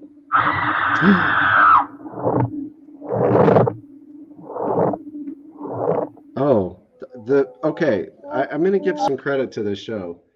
Those feet were actually pretty creepy feet. They look like elephant feet. So they weren't like human feet in a shoe. So they did a good job. They did a good job with that.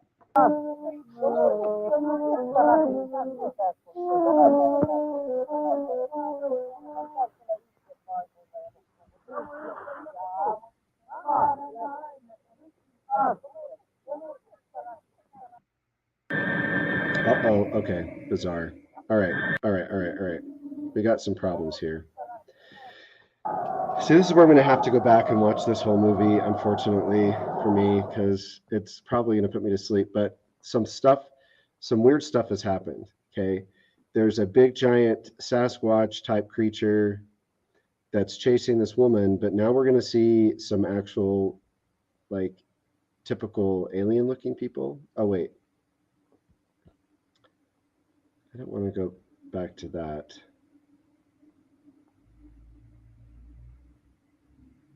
We're going to go to this.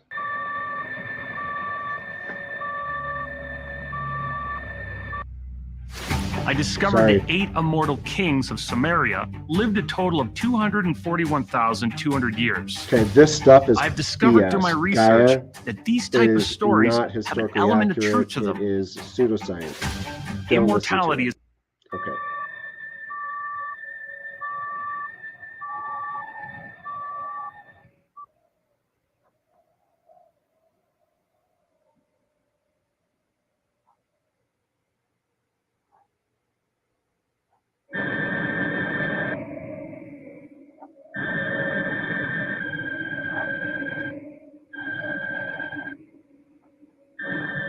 I don't know what this is.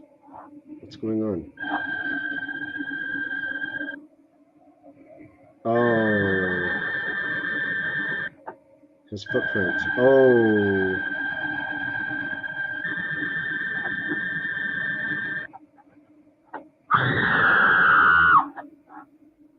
She's ridiculous.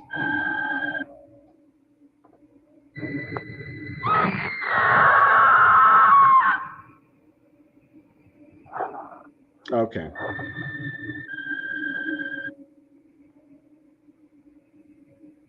Did they pass out with her?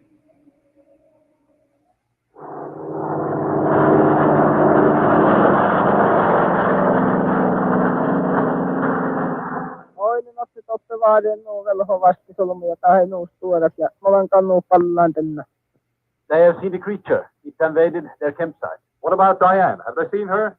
Har ni sett fickan? Joo, mä olin taas kuustiita punnan niitä vasta. The creature was carrying something in its arms.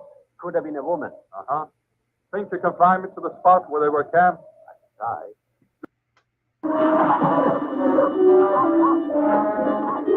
Oh, he's pissed off.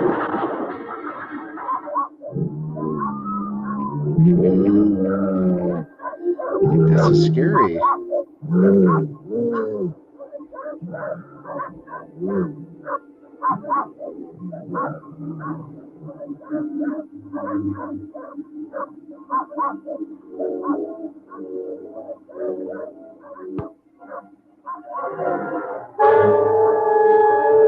So he just wrecks the house and then he slowly walks away. Colonel, could you organize a lab party to help us follow him? Oh, they're going to follow him back to the woman. There he is.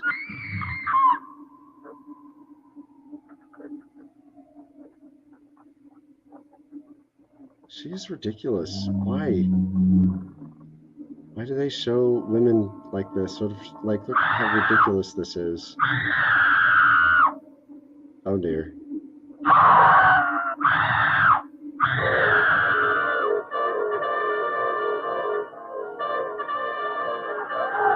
We have one last question that we're going to cover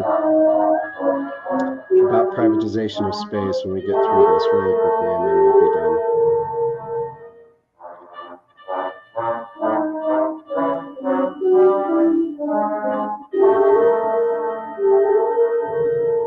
Oh, he's carrying her. He picked her up and he's carrying her. Look at, he's carrying her right there. Okay. He loves her.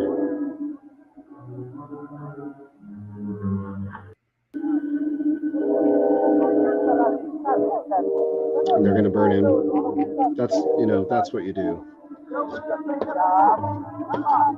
It's Frankenstein right there. I'm just going to get ready for the last part of the show.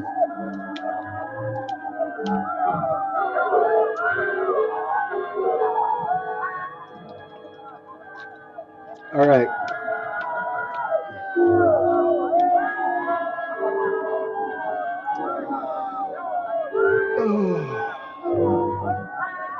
Oh, there she goes. Uh-oh. He had hairy nipples. All right. Oh, no. No. Oh, poor guy. He didn't really do, I mean, yes, okay, he kidnapped the woman, but oh my goodness. Oh. See, I think that's pretty brutal. Pretty brutal. I mean, certainly he needed to be stopped, because he had taken a woman hostage, not unlike King Kong did. And now we've got these aliens. Sorry we didn't watch the whole thing where I could explain what these aliens were doing, but we have to wrap up the show. But that, we just reviewed Invasion of the Animal People. They're going back. I guess they had... I wonder if they found out what they wanted to know. I wonder if they found out what they wanted to know. So we will be back for the rest of the show after a short break. We will see you soon. Actually, let's see. Yeah, we're just going to take a 1-minute break.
hear me talking. I'm sorry, I was on mute. One of those days, not done too well with my streaming show. Okay, so I just want to remind you that you can join to actually ask your question. I'm going to put that link here. If you want to ask a question, you can join me, and I'll bring you in. You can be on audio, or you can be on audio and video. Either way works. And then we're going to share my screen. I just want you to see what our options are for membership, because it helps just grow the channel for people to join as members. And so you'll see here Butters. You can be a Butters for $2.99 a month, a Cups for $6.99 a month, or a Buttercups for $24.99 a month.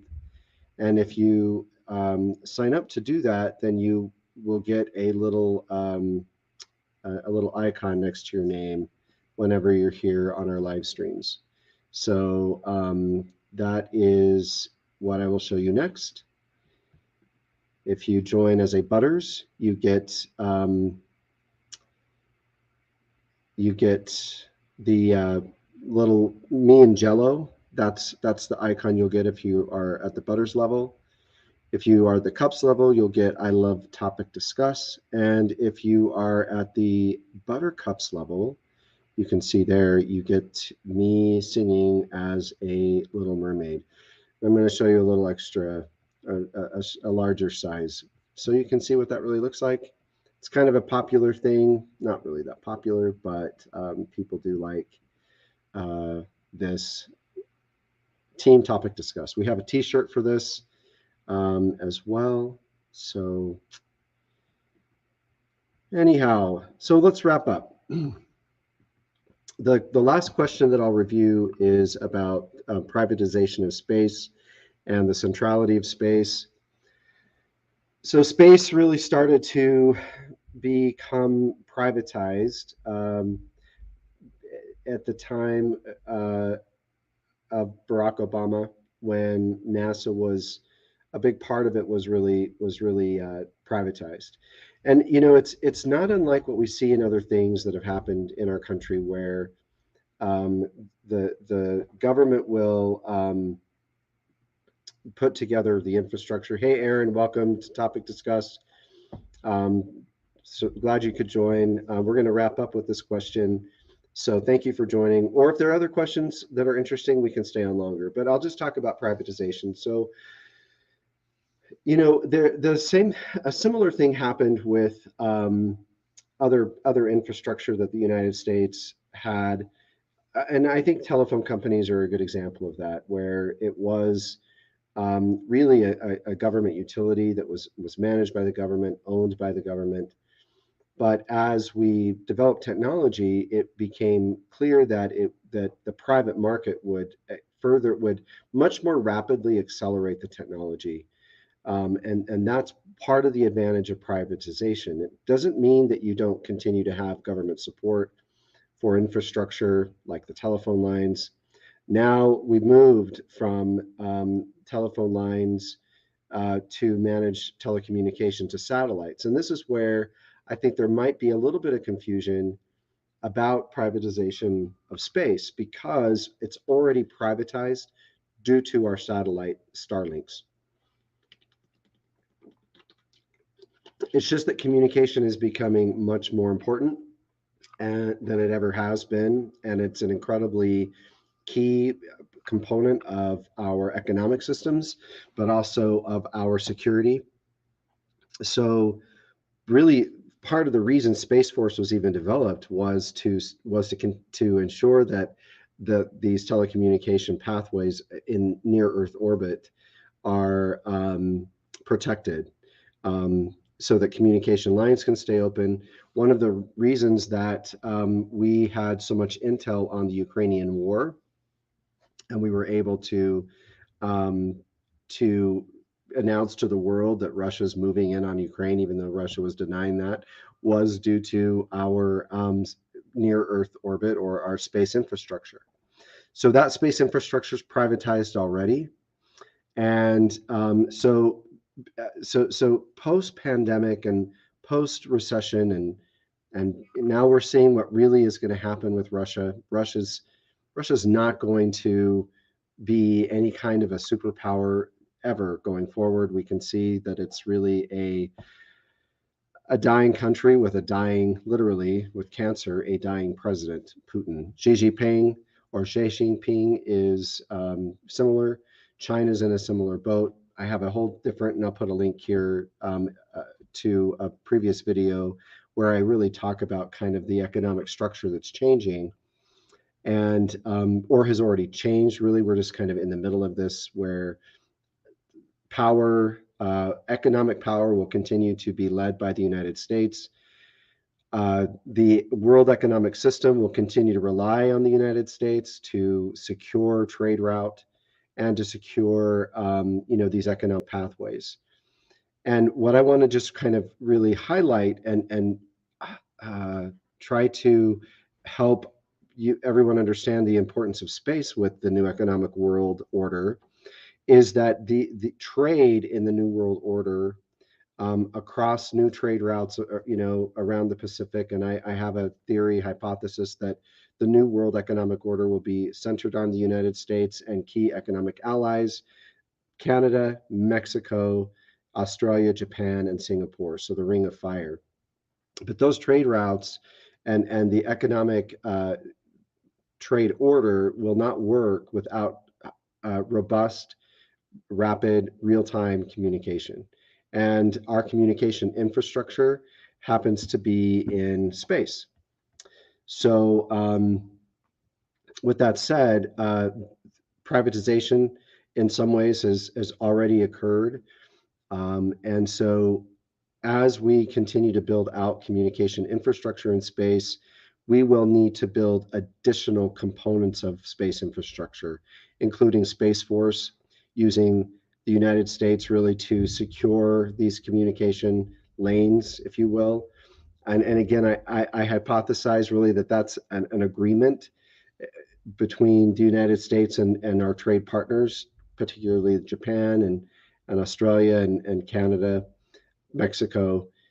Those countries have, in a way, agreed that the United States, will secure these routes, will secure these space lanes of communication, if you will, so that they don't have to invest in that security. So the rest of the infrastructure of space, it will continue to be built out in collaboration with NASA and the government, but also very much with private companies. And again, the reason that I think that's important is that private companies will help spawn and promote ongoing disruption. So what I'm learning just getting into this field recently is that there is precedent that has been around for a long time regarding space travel, partly or primarily because of security or safety. Obviously, we want safe space travel, but when you have space travel under government ownership, just like back in the day before any of us were born, I think telephones were under government ownership. You really don't accelerate or spawn or move forward innovation and disruptive technology, and technology just doesn't really take off. But one of the advantages that the United States has over other countries like China is that when our country discovers a new technology, new disruptive technology, it actually, and rightly so, will pass that IP onto the private sector and allow the private sector to capitalize on that new technology, which just continues to drive economic success, but also drive ongoing innovation and ongoing advancement in technology. So that's like this cycle that perpetuates itself. That's very, very healthy. So I think the question is, what are the drawbacks? The drawbacks of privatization. That's a hard question for me to answer, because I think I don't know. I really don't know that I can say, unless there are some comments out there, that there would be, what the drawbacks might be. I think about drawbacks that we've seen in other industries that we've privatized. Going back to the phone industry as an example, we now see carriers of all different kinds, right? That make it easier and cheaper to get telecommunication devices, which is what privatization will continue to do with space. So, for example, space tourism. So you have these economic engines, but you still have these partnerships with governments to ensure that there's an infrastructure in space. So it's not just that we're going to privatize like space tourism, going up to space to, like William Shatner did, which I think many of us will actually get to experience in our lifetimes. It's going to be cheaper as we continue to grow competition. But you will see also private companies that, and I think this is a good thing, because it does transcend the government. I think one of the things that we've always worried about, or not worried about, but it's been challenging with the moon or space in general, is that it really started out as a space race between superpowers, political powers, geopolitical powers, which then starts to create questions about territory, what country owns the moon, when really the moon and space should remain independent of geopolitical powers. The way that you can accomplish that is international coalitions, but also really private companies, because private companies can, to a degree, transcend geopolitics and focus on, capitalism and free market to generate new ventures in space, like mining the moon. Now, it doesn't mean that this will be completely independent work from governments. There will have to be government support, just like the FAA and flight, right? Flights are very, very safe now because of the FAA. We need the same safety standards in space. But when we start talking about building out infrastructure and mining resources and building from those resources, and I want to be clear, when I say mining resources, that does mean not necessarily bringing titanium or platinum and iron back to Earth, but using those materials on the moon to build more space infrastructure, using regolith to make cement, and then use that cement to create landing pads or structures to build domes on, so that we can have human habitat and landing stations or landing platforms for spaceships, so that when they land, they're landing on a cement pad, not kicking up all the regolith that takes days to settle. So you have so there's all this opportunity to use these materials in space to continue to build infrastructure, so that we don't have to bring the materials from the planet. And we want to see private companies join in and help build that infrastructure. So again, it transcends anything geopolitically. It means that if you are going to take a trip to the moon with SpaceX, or you're going to work with SpaceX as a manufacturer to mine the moon, I think it's important to have governments internationally agree on some standards for safety and environmental standards. I think all those pieces will be important. So I think one of the drawbacks would be, if I could say a drawback, if you didn't have any government support or international agreements with governments regarding safety standards and environmental standards, some regulatory pieces, you could end up with a wild west in space, which the drawback would be really safety, I think, and loss of human life, and really just kind of because space is so vast. It's not, yes, there's space debris and space junk, but that's probably not the biggest issue. It's probably more about human safety in space and making sure that it's not, that we do have some standards like the FAA. So like airline industries have to follow those standards, and it's privatized, but they are still supported and and aligned with government infrastructure. So that's my comment about privatization of space. Let me know if there's any other questions as we kind of wrap up. Thank you. This was a really great. Well, it was interesting. We had an interesting show. We talked with Derrick Lambert from MythVision. He is so excited about academics. I'm so excited about biblical history and archaeology. We also reviewed the show Invasion of the Animal People from 1960, which I'm going to put a link in the show notes so you can go out and watch it yourself if you really want to. I doubt anybody will. We have a last comment here from Aaron Davis. Thank you, Dr. Davis, for joining. He asks, thanks for the insight. As a follow-up, where do you think we will be in regards to space exploration? And thank you, an Artemis program in my lifetime. So I can tell you that Artemis is already in play, and it is with a 10-year horizon. So in that 10-year period, so from 2002, where we're at now, to 2032. So in my lifetime, I will be, I'm 48. So by the time I'm 58, still young in my mind, we will see Artemis build out the following. First of all, the Artemis mission does include private sectors.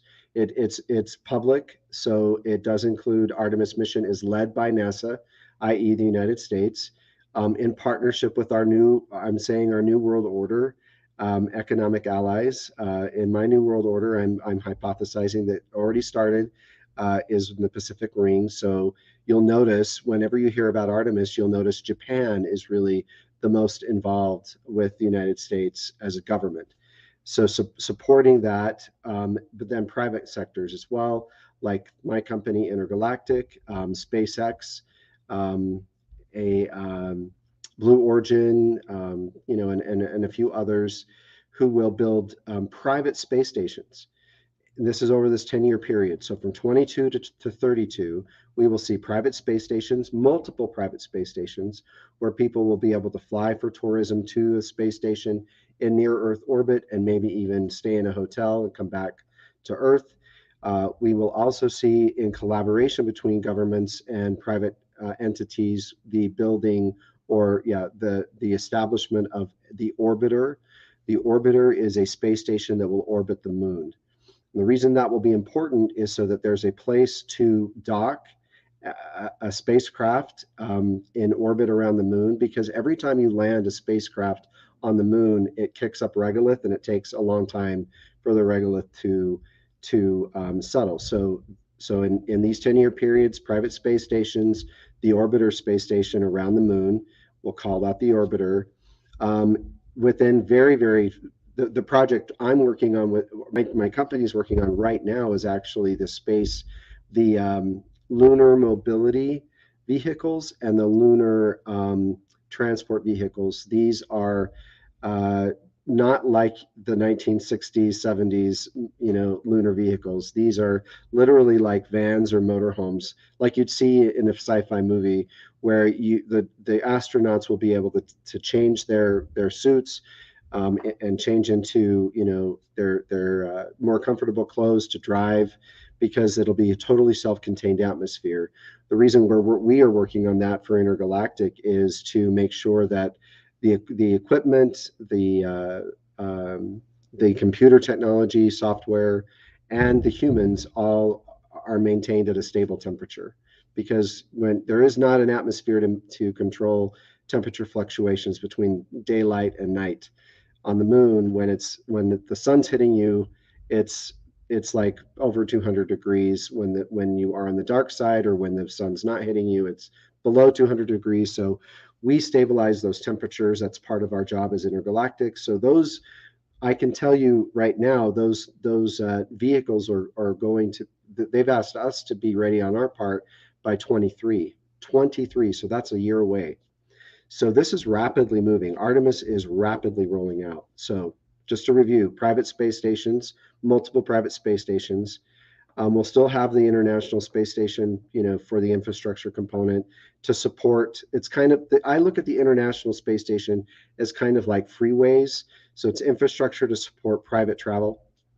So that's the International Space Station, the orbiter around the moon, the mobility vehicles, and then the moon base. So there will be a full human habitat on the South Pole built out. On the South Pole of the moon, half of the habitat will be on the light side and half on the dark side, so that there is a better heat exchange, but also so that they can do experiments between the light and dark side. We need to see what it's like to have humans on the surface of the moon with partial gravity and what that does to us physiologically. So there's a whole medical team being hired by Artemis. I would be very, very pleased if I could go, not to live on the moon, but I would like to go to that moon base myself. So I forget the name of the moon base, what they're calling that. So that will be built and completed. And then the other reason that the moon base will be on the South Pole is to mine water, because on the South Pole there is water ice trapped in regolith and the moon rock there. So a mining station will also be built and water will start to be mined. All of that work will be done in the next 10 years. So after that, once we get into the 2030s and 2040s, we will start seeing the manufacturing that I'm talking about.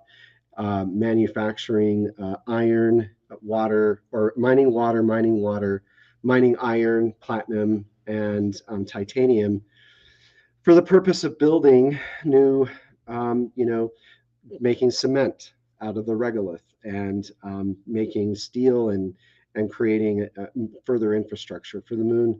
So I can see that easily in my lifetime. In fact, I know in my lifetime, space will become just a normal part of our vernacular, as much as ocean travel is today on the Earth.